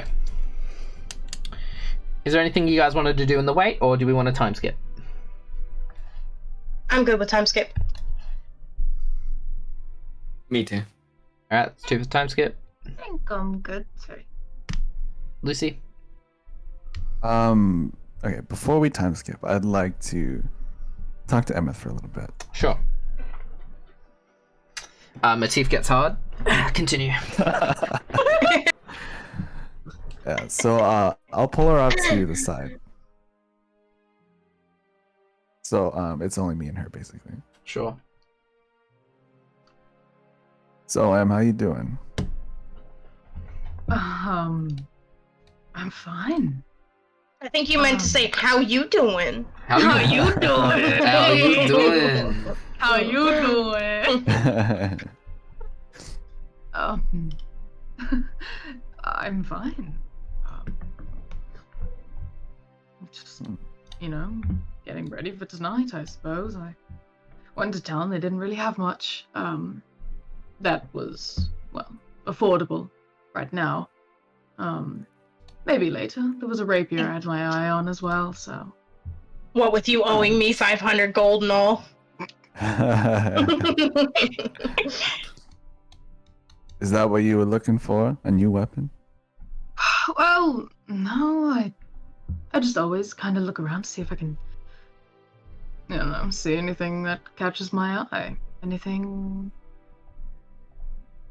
pretty and deadly, I suppose, and a rapier ticks both of those boxes, so sure. You ever see anything else that catches your eye that's also pretty and deadly?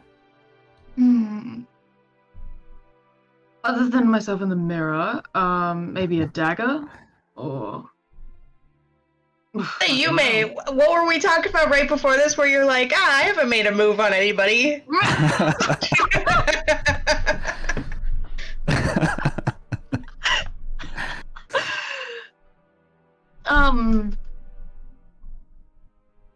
I don't know. Yeah. I don't know. What do you think? Do you know of anything? Do you know of anything that's, pretty and deadly other than a dagger or a rapier? I wonder. On a scale of 1 to 10, how good are you at catching people's lies? Catching people's lies?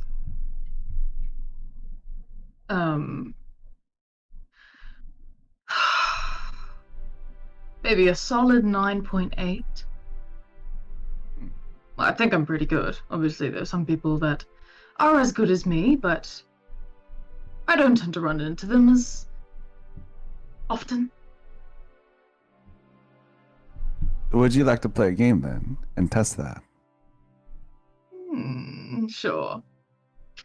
Note, Astrid's terrified because Astrid can't for shit pick up when anyone's lying. I'm so naive, so this'll be funny. Oh god, shit. Emmyth's really good, but Astrid's not, so let's see how this plays out. Sure. What kind of So game? you ready to hear how this game works? Yes, I am. Go on. Okay. So what we'll do is we'll have to stare into each other's eyes, if you don't mind. And then we'll have to set a little bit of a baseline. So I usually like to... Yes. So I usually like to start off with saying what our names are. Alright. Shall I go first? Okay. Just right here, right now? Okay. Okay. So I stand in front of her, maybe about, let's say 2 feet away. And I just look straight into her eyes. 6 feet, stop the spread! Stop the spread! Stop the spread! 1.5 meters!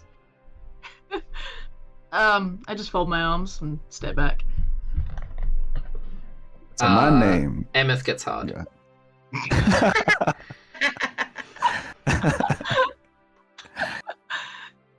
Yes. Continue. So my name is Lucifer Theodore Burns. Emmyth, make a insight check. Oh, okay. Oh shit. Hold on, give me a hot minute. Insight? Oh, come on. Oh. You think this guy's lying. It's not his name. Come on! The name?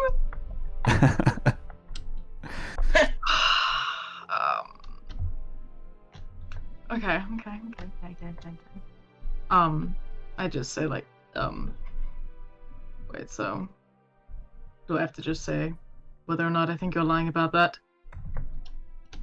You don't have to. All you have to do is say your name and do the same. Oh, okay. So you're leading the way.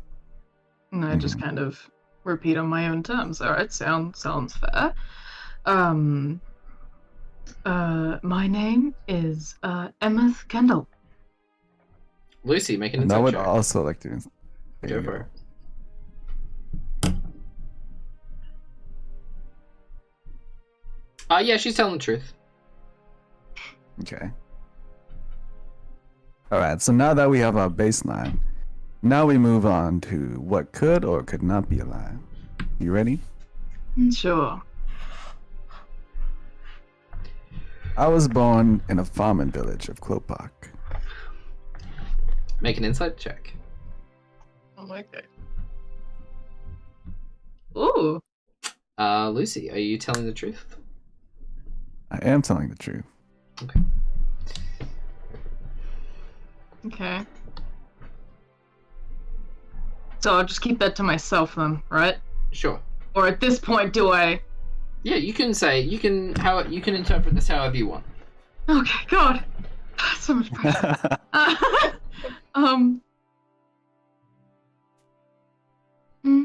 Seems about right.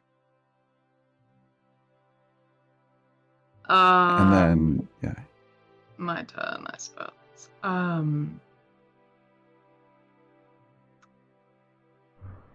I have a close relationship with my father. Make an insight check, Lucy. Yeah, super close with her father. So close. Okay. So, is failing the insight check just automatically believing without knowing whether it's true or not? Yep. That's how I roll she it. She could be telling the truth. I could be telling the truth, and that's like good though. So Yeah. How I do insight checks is I do whatever's funniest.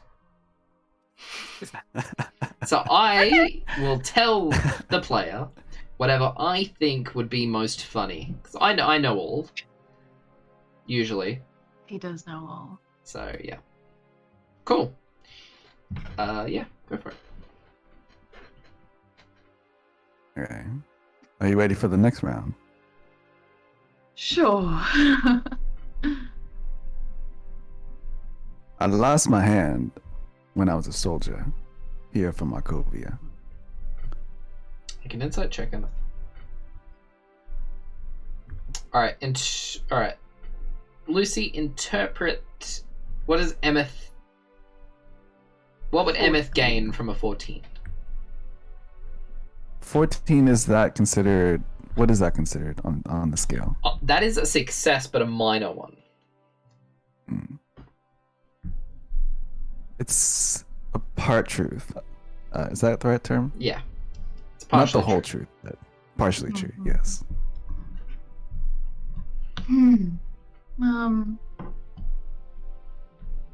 I feel like that's on the right track. Do you now? As a matter of fact, I do. Probably not everything to it, but you know.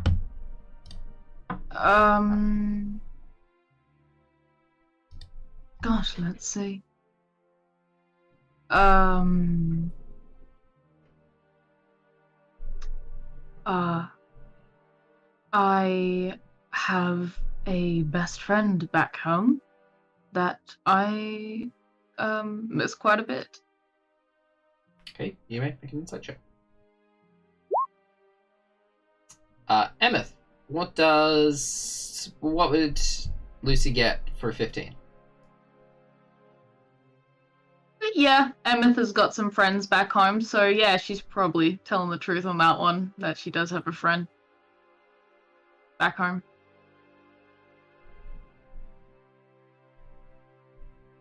Okay. That's all right. Now, before this goes on to how long? Because this can go on forever. Mm-hmm. Yeah. So, yeah, just keep that in mind.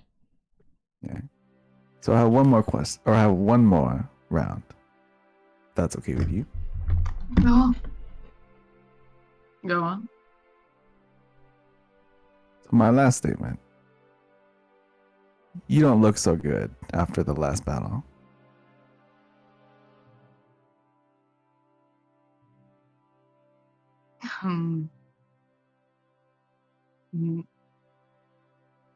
I mean, no shit. How is this relevant to the game, so to speak? You're not gonna make an insight check? Maybe he thinks you look fantastic.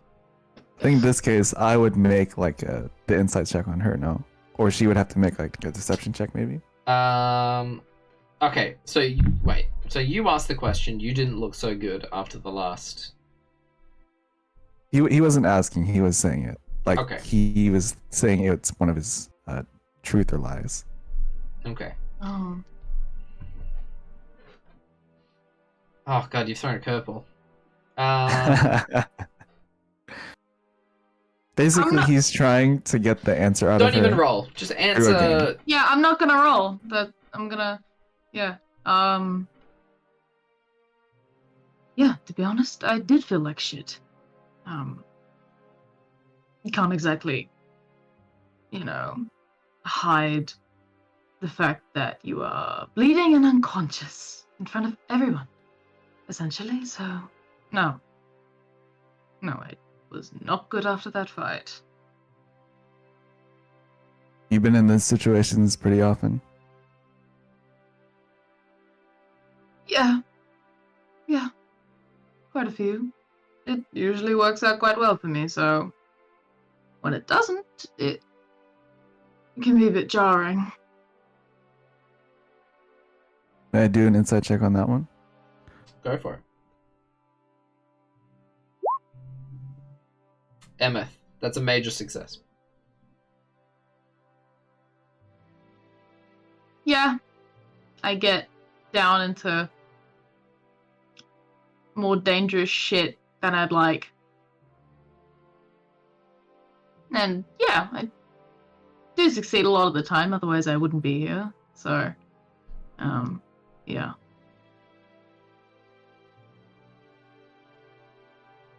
And you having fun? As much fun as you can have without dying. Yes. Well, I guess last one for you. What about you in that? What about you in that previous fight? You looked very shaken up. I was shaken up. Very much so. Oh, what was that about? What was which part? I don't know. The fact that you cut off from the group a little bit. You seemed very off, and I didn't really know what to do. I didn't want to. You were fine to be away from us and stuff. So, are you okay? I guess. Is the stuttering coming from Emmyth, or is that just you? Out of character. Kind of. Yeah, Emmyth, I'd say. Yeah, well... Someone saying something? Oh, no, I was saying, yeah. That's her. Yeah, well, let's just say I had many a dark times as a soldier. So, I think, both of us have our dark sides. It's at this point, Amish, who neither of you noticed, walk up.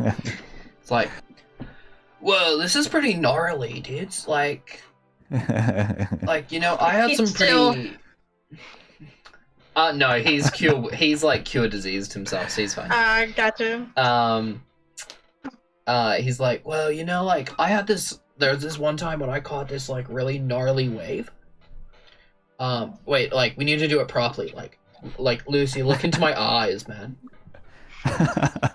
He's like, once I caught this, really gnarly wave, and, I almost drowned, and I felt in that time I almost met God.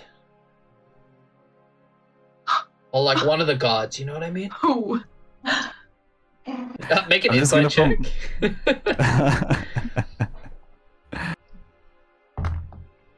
Oh, Amesh. I want to make an insight as well. Oh shit. Emmyth, you don't really believe him. Lucy, yeah, you think he's telling the truth. At this point, I'm just going to put my hand around Amesh and just have a little small talk with him. Sure. About nothing important. Cool. So, we time skip to around midnight. You guys travel over to the front of South Bank Trades Incorporated, where you can see Nikita, along with several other employees, completely dressed in black, all of them halflings. They're dressed like little ninjas.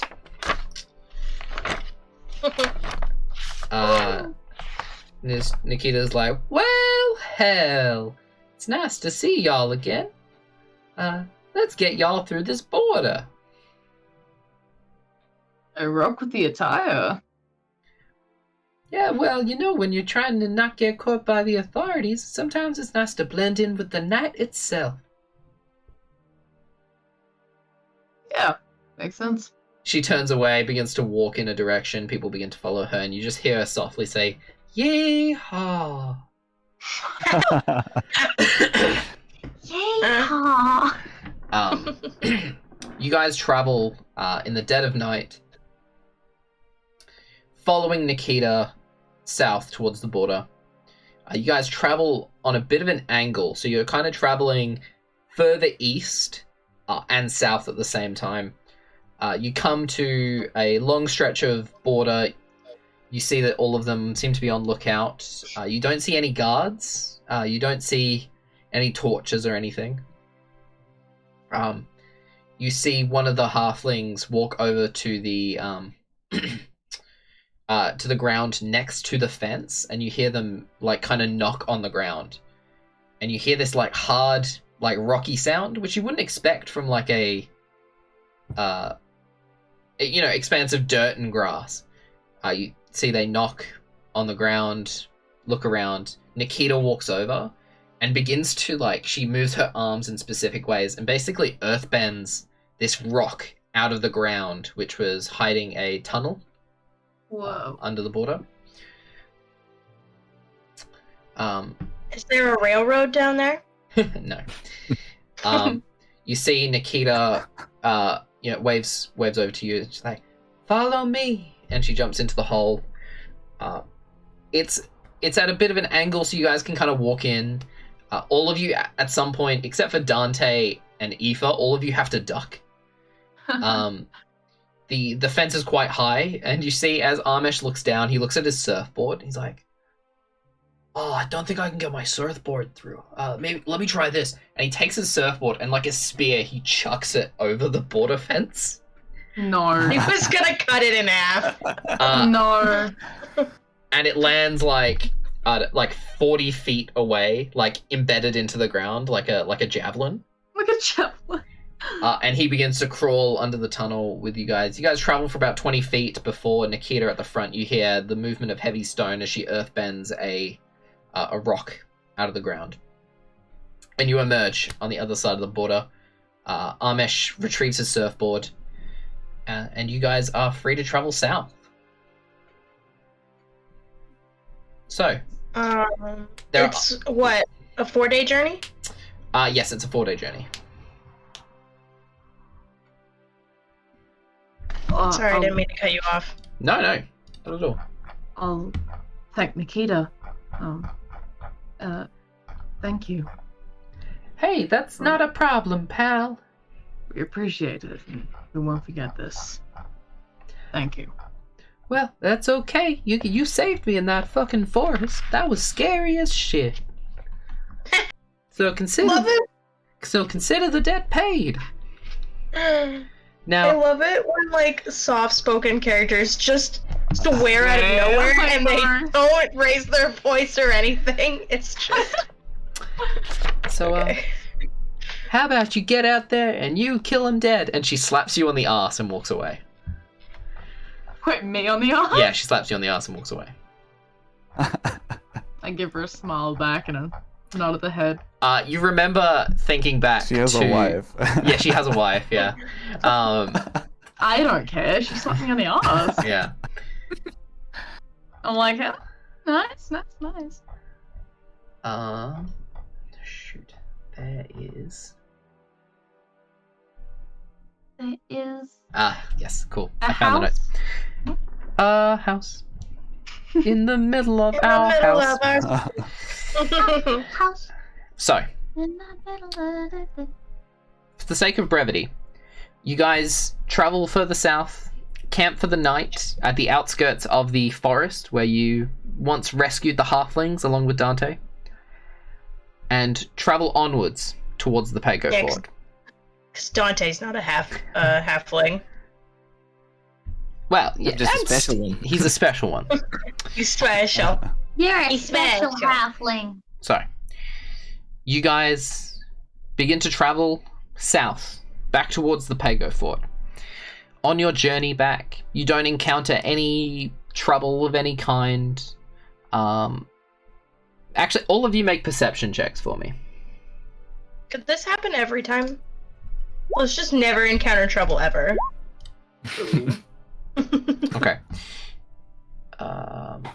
Okay. So, along your journey, you don't encounter any direct trouble. There's no combat that you guys engage in. We'll go down. Dante, at one point, as you guys cross into the Taru fields, on the outskirts of Awa Republic territory, you get a brief glimpse of a elk that you distinctly remember from the multiple times you visited. It raises its head towards you, bows its head, and walks eastwards. I'll wave to it, but otherwise not do much. Okay. You wave to it, and the stick in your coat grows a little warm for a second as you wave before it cools. Emmyth, you see jack shit. Yeah. Matif, as you guys are traveling south, you don't have any grievances, but with a 19, you do see a Markovian scouting party that you briefly not cross paths with, but you see glimpses of them on the horizon as they rise over over a large hill. They clock your group, but do not, follow you or try to engage. They continue walking in the direction they were walking. We're no longer in Markovia at this point? No, you guys are in Awa Republic territory now.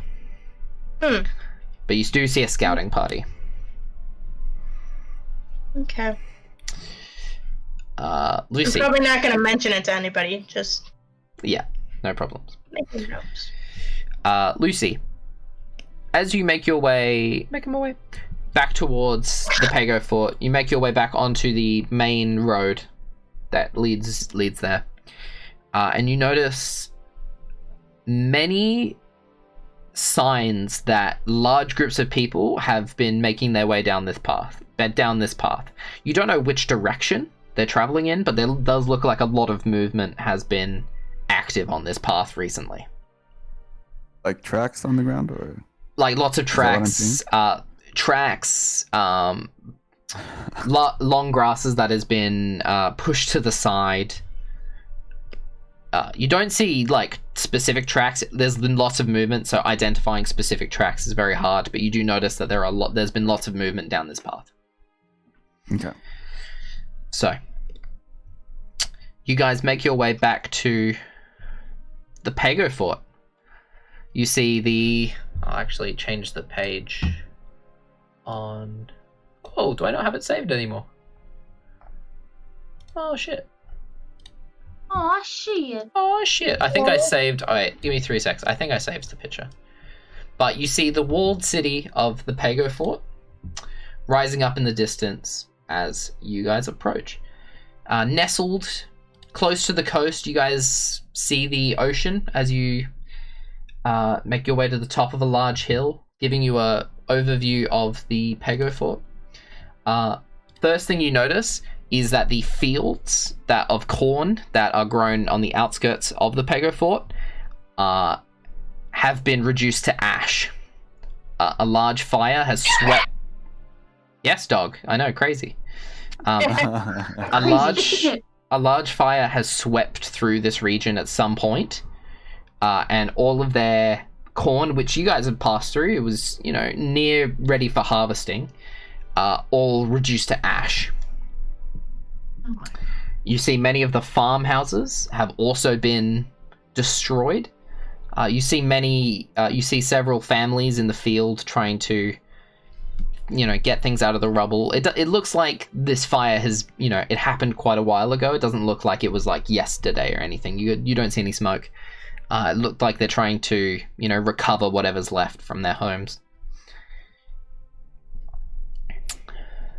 From this vantage point, can we tell if the fire was natural or if it would look like? Oh god, make a survival check. Okay. I think it's the first survival check I made. 23. God. Didn't expect your survival to be that high.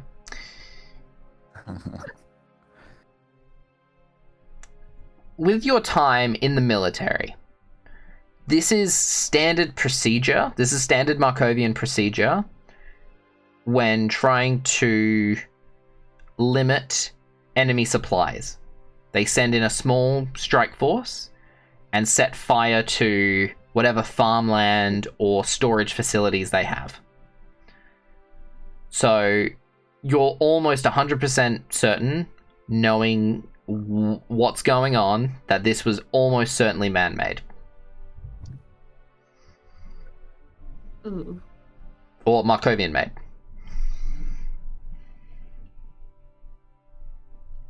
So, you make your way down the path, past all these destroyed farms, and to the gates of the Pago Fort. You see outside, you see two orcish guards standing guard in not full plate armor. They're wearing miscellaneous scale mail and whatnot, both with a spear in one hand and a shield in the other, with the symbol of the Awa Republic, which is a palm tree on a field of yellow and blue, two stripes. You approach and they go, "Oh yeah, hello, welcome to the Pago Fort. What is your business?" We have wine for Xandros. "Oh yeah, he was expecting you guys to come through. We'll let you in." And they Thank you. They open the gate and you make your way into the Pago Fort. As you guys make your sorry. No, you go. No, I was gonna take us off the tracks. You guys make your way in, and the city is not as lively as you remember. There's very few people in the streets. The people that are there are families that have set up tents, you assume, from the outlying villages and farms. There are many beggars on the street. You can see that there are many more guards than usual that are standing guard at various points in the city. You make your way down towards the center of the city, where City Hall, as well as Xandros's base of operations, is. And an even greater fire has made its way through City Hall. You guys remember there was a small fire on the day of your leaving, and an even bigger fire has at some point occurred. You can see City Hall has, luckily it's made of marble, so the building itself is still standing, but all of the insides and all of the doors, windows, everything has been reduced to ash.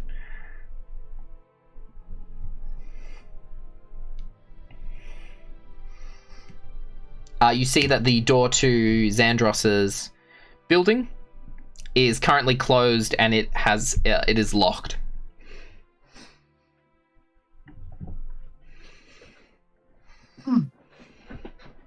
How does he expect us to deliver his wine if his door is locked? You hear a voice from behind you, Lucy. Yes, hello, I'm here to guide you to Xandros. He has been waiting for you. You turn around and you see the halfling guard that seems to follow Xandros around is standing behind you. The one in the wizard robes? He's wearing black robes, and has that strange deck of cards looking holster at his side. Right. Okay. Wait, your Discord froze, Yume? Yes, so I didn't hear anything that you said. Do you want me to repeat? What was the last thing you heard? You hear a voice behind you. Okay. And it's Xandros's halfling guard that travels with him, wearing the black robes with the small deck of cards looking holster at his side. He says, I will guide you to where Xandros is. And begins walking further into the city. And, I will follow him. Okay. Or we will follow him, I imagine. Cool. So, you guys make your way further into the city and make your way to a very familiar looking tavern, which I definitely remember the name of and is in my notes somewhere. Is this the one that was in episode 0 where we first met each other? Yes, it is. The Defiant Dragonfly? I believe that is the one. That sounds right. Make your way to the Defiant Dragonfly. No, that was the one in Spenny Boga. Shit. The Dancing Dragon. Dancing Dragon, that's the way. I like DDs. I like double D. What? No. Anyways.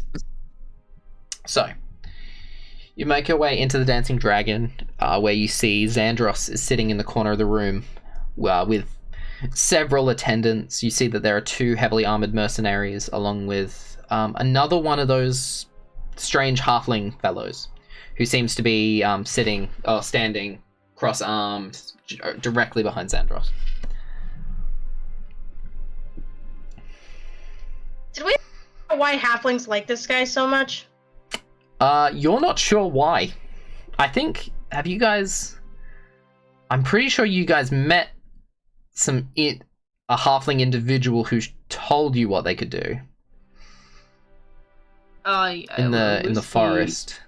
No, wasn't Lucy. Who told you what they could do? What? What do you mean by what they can do? Spell thieves. I think you guys have met one. Well, yeah, the deck of card stuff. Yes. But I'm wondering why they like Xandros so much. Well, he has lots of money, and they're very expensive. Oh my god. You know what? That honestly, yeah, I should have thought about that. Honestly, fuck yeah. Yeah. So, you guys enter into the Dancing Dragon, look over, and you see Xandros. He's like, oh, hello, it's my favorite group of adventurers. Welcome back. Didn't you have like 5 groups of adventurers that day? Yeah, look, none of them have returned since you, except for you guys, so I'm assuming you guys are my favourites, so well done. What were the other missions? One of them was like this really dangerous one on the ocean. Yeah, look, that was kind of a long shot, but if they could have pulled it off, it would have been really impressive, and I would have paid them extra, but hey. Yeah, well, let me tell you. A lot of this was all thanks to our friend Dante here. Him and his Eldritch Blasts. Oh, that's pretty cool. Those are big words, Lucy. Didn't do that much. Yeah, well, let's just say he only killed a demon. That's about it. Oh, that's pretty cool. Now I'm gonna... Alright, guys, now that we have our shipment, it's time to get moving. Everybody stand up. You see his posse. Also took down that tree. Xandros and his group stand up and begin to walk outside. Xandros says to you guys, alright guys, follow me. You guys have my shipment of wine, yeah, for my party? Yes. Oh yeah, that's fucking sick. And begins to make his way outside and begins moving towards the western gate of the city.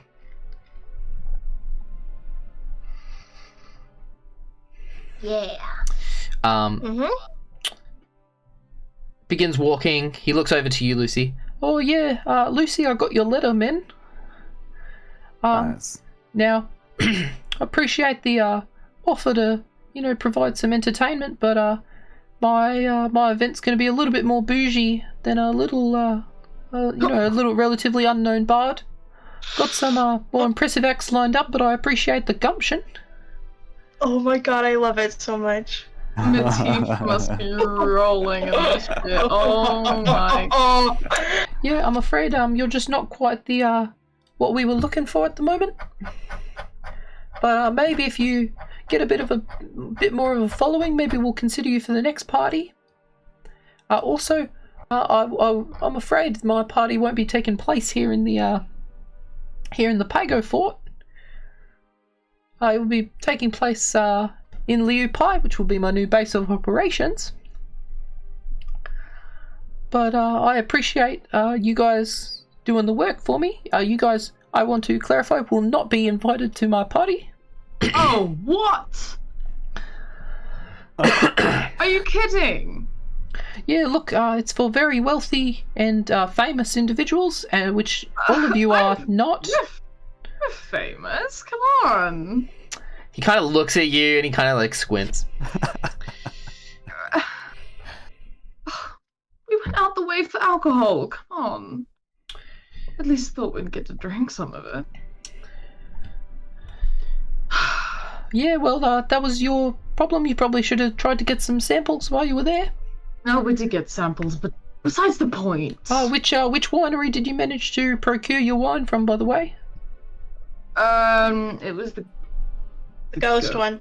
The ghost one? The ghost marsh? Oh, Ghost Mountain Estate. Oh, fucking yeah, love it. Yeah, that's the one. Yeah, they're great. Good choice, guys. Yeah, very good quality. I knew I could rely on you.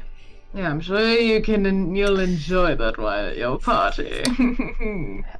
They make their way towards the docks, which are not a part of the city. They're a short walk.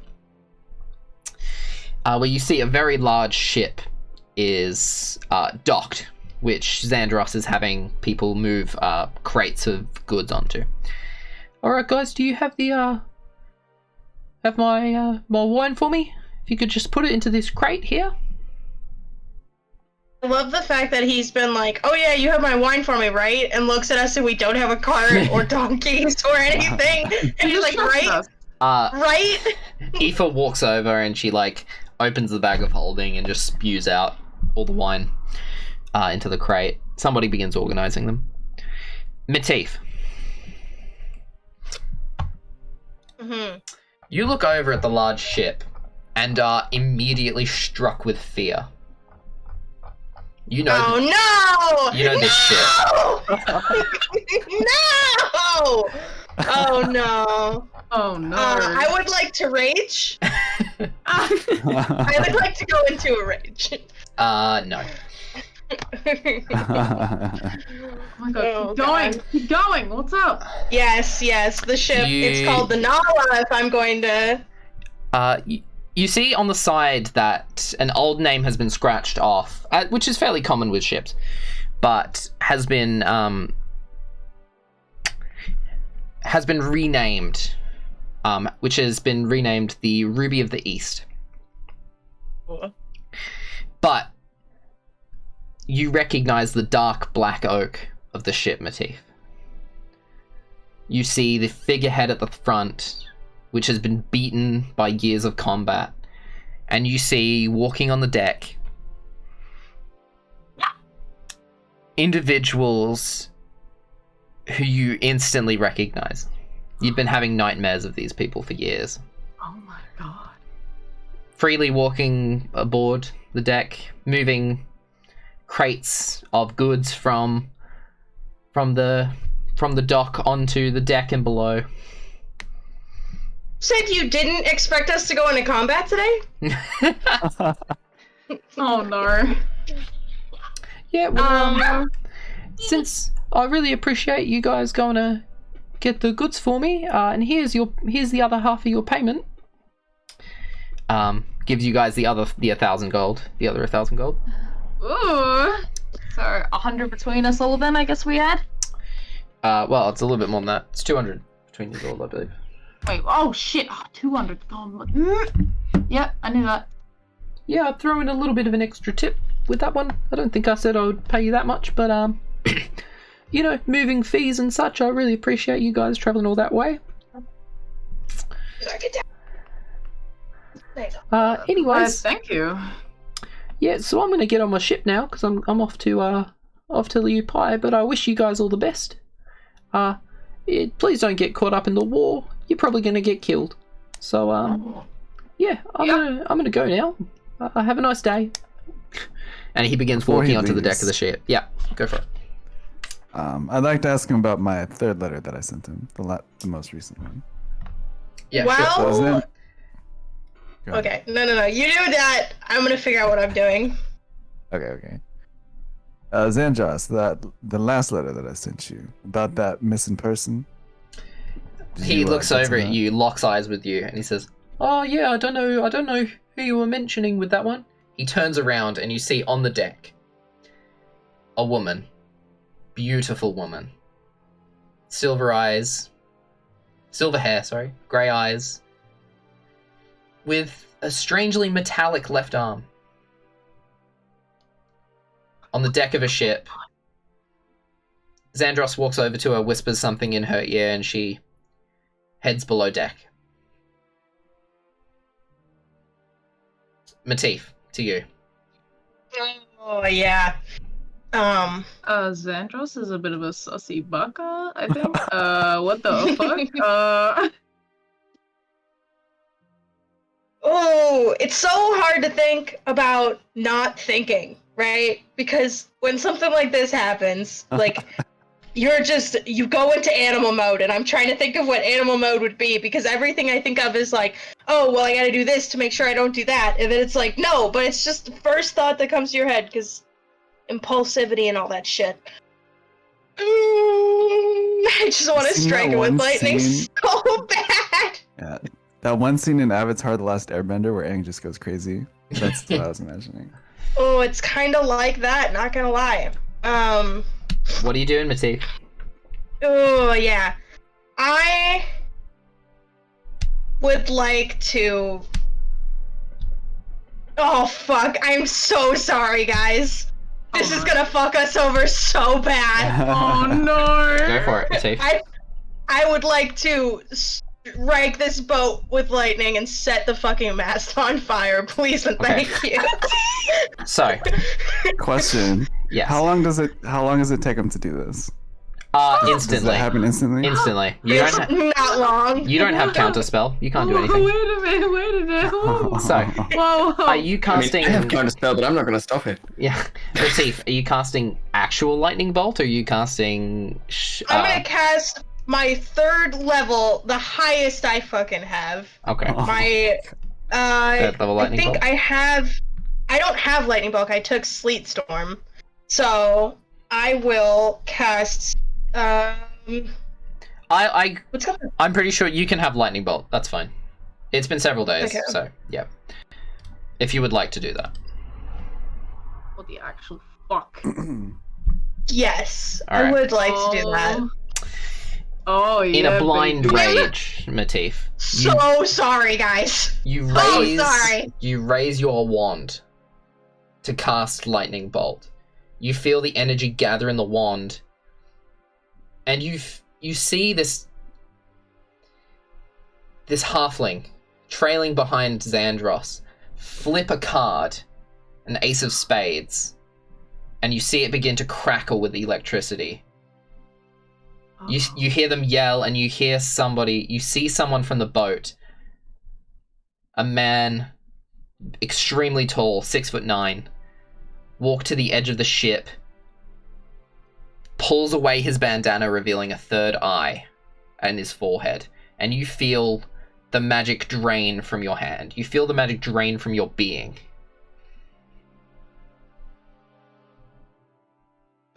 They walk down the gangplank towards you, and they say to you, Before, because it takes time to walk, he's just gonna try to do it again and again, and I assume whatever magic he's taken, it won't happen, No. and of course I only have 2 third-level spell slots anyway. It doesn't but... even use up spell slots. Yeah. As you continue to try and cast spells, he walks over towards you, leans his head in, and he whispers, "Oh, you're the one we left alive. Yeah, look, I'm working for the boss right now, so how about you shut your mouth and we'll deal with it some other time." Oh, God. Oh, he turns away, and a lightning bolt from the halfling hits you square in the chest. I need you to roll a dex saving throw, please. I want to punch him. I want to punch him, Merlin. Please let me punch him.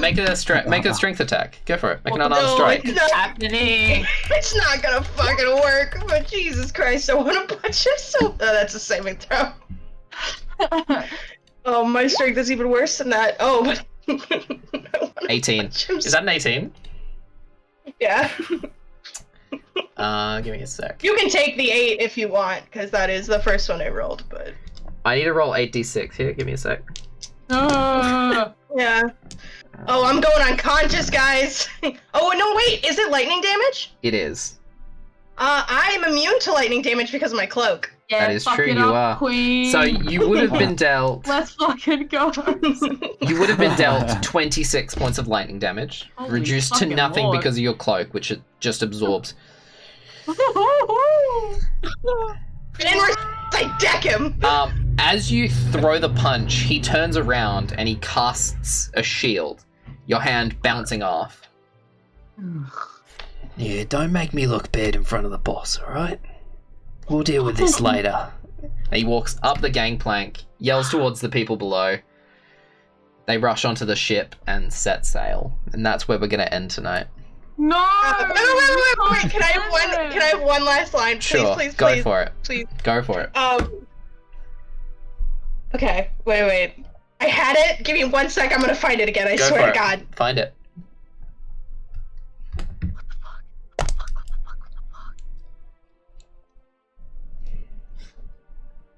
Oh, fuck. I had it! Shit! Well, it'll just be the cliche, like, one day it'll come back to you, like, Sure. you're never gonna get to forget this face. Something like that. Cool. Ah, fuck, I had one. So, I'm so sad my Discord just froze, so I did not hear. oh what boy, just you're gonna have happened. to watch the VOD back. So, Yes. the ship set sail with Xandros and his goods aboard. You guys turn back. You seeing the ashy remains of what was the corn grown by the Pago Fort. You see a broken city lying behind you. That's where we're going to end tonight. What the actual fuck? Oh, So much. old shit Can I coming just back say- to bite Matif in the dick. Wow. It's oh my god. I love this game so fucking much, and now I want to go punch someone so hard. Oh my god. I woke up this morning and I did not choose violence. Violence was thrust upon me. I didn't choose this. This was put upon me. Oh my god. So, couple bombshells at the end there. Fuck. Oh,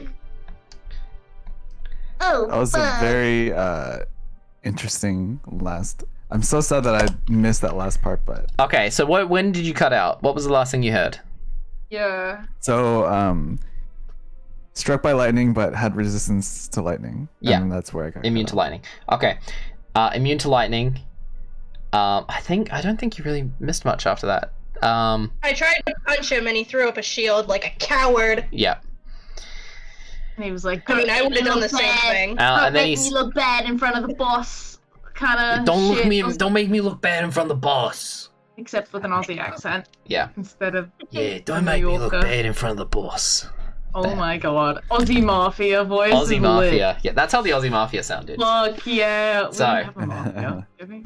Thank you everybody for watching the new and improved Irivian Knight setup. What do you guys think of the new layout? I like it. I love it. It's really I love good. it.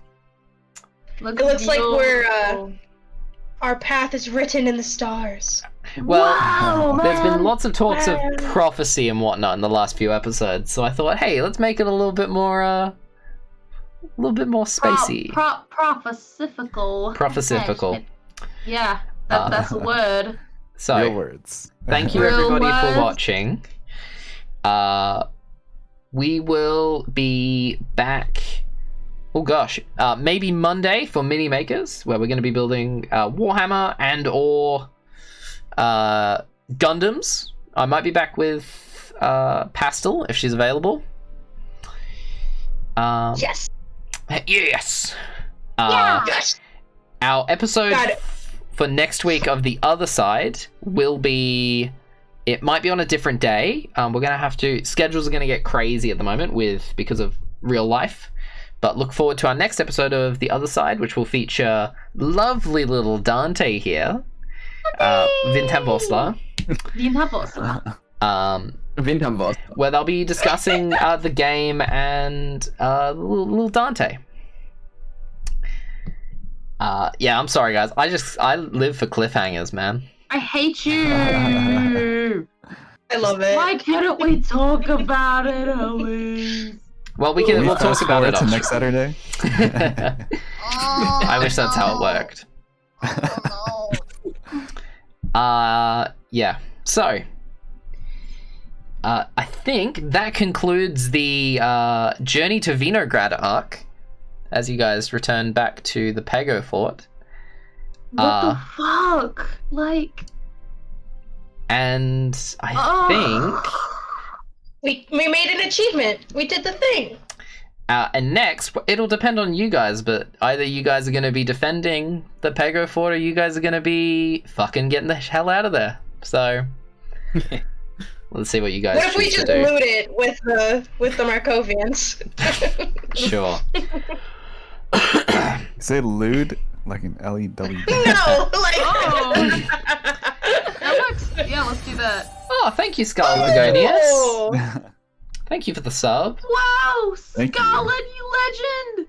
Absolute legend. So, thank you everybody for watching. We have been VTuber Tabletop. Prep those emotes. Oh gosh. It's time to Oh my- hashtag plug yourself. You're doing faster than me. That's not fucking possible. I have been prepped for a couple minutes. Oh my gosh! Thank you, Scarlet. Thank you, Scarlet Begonius. Absolute legend. Actually, let me Beautiful person. make Scarlet a VIP because we love them. Wah! VIP! This will make it so much easier because every time I want to use the plug yourself emoji on my channel, I always have to do the get a random emoji with the good vibes. With my good vibes. There we are. You should be a VIP now, Scarlet. Thank you for supporting our channel. So, it's time to hashtag plug ourselves. Let's go in reverse. Pastel, hit it. Gosh, no, I have too much energy right now. This is not okay. I'm PastelTheSnake on both Twitch and Twitter. I do horror, puzzle, visual novels, dating sims. I build Gundams on mini makers on Mondays, unless we don't have mini makers, and then I'll do it on Wednesdays on my channel. And then we play Magic. We have a fun time. I think I might try and have mini makers and Magic flip like 1 week. Every other. Yeah, every other week. I will yeah. say, since the school year is starting, I will is not true. be able to do the mornings That is true. anymore. So Mondays might become harder for me. That's okay. We will sort that out. Next, yeah. we have everybody's favorite, definitely German streamer, WyndhamVossler. Oh Yeah, my hello, I'm God. WyndhamVossler. Yeah, variety streamer and part-time cat boy. I play video games, have fun, and yeah, Cool. that's me. Also, if no one gets it by now, the joke is he's not German. That's the joke. I'm not actually He's German. not actually German. We don't know where he's from, Well, but he's I not do, German. but I'm a wizard. I know everything. Wizards know all. Wizards know all. All right, Usubeni Yume, hit it. Hit what, Merlin? Me later, but I meant your channel. What am I hitting? Yes, well, I am Usubeni Yume. I am the virtual poet and bard. I play Lucy in VTT, if you haven't realized. And I really enjoyed this game. Looking forward to the next game. And that's it.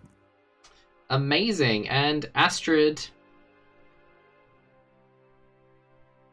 Arcana. Hi. Arcana. Hello, I'm Astrid. And I stream here on Twitch. I do art, and I also play a lot of video games. I am the unofficial Bethesda streamer. And yes, So you play Skyrim? And Fallout. And Fallout 4. Oh. I belong in horny jail. Thank you. Cool. And I am your humble dungeon wizard and master of cliffhangers, Merlin the Magister. You'll find me here. I have my own channel, but I don't use it. You'll find me here. We have mini makers or magic on Mondays, and the other side, which is our lovely talk show where we discuss our characters in the game. It might be on a new day. We won't be doing Thursdays anymore, so keep an eye out. Please check out Twitter. That's where you'll get up-to-date updates about what's going on with the channel and everything that's going on. Also, please support Aidolon, our lovely sixth member, who isn't well currently. So go give her some love on Twitter and Twitch. She's lovely. Hopefully she gets better soon so we can play. But I think that's all from us. I don't think I had any other updates. Cool. Thank you all for watching, and we're gonna go to the new end screen with the new cool music. Ooh. Whoa! Ooh. So thank you everybody for watching, and we'll see you on the other side. Whoa! All right. Bye everybody. Nice. Thanks, everyone. Bye-bye.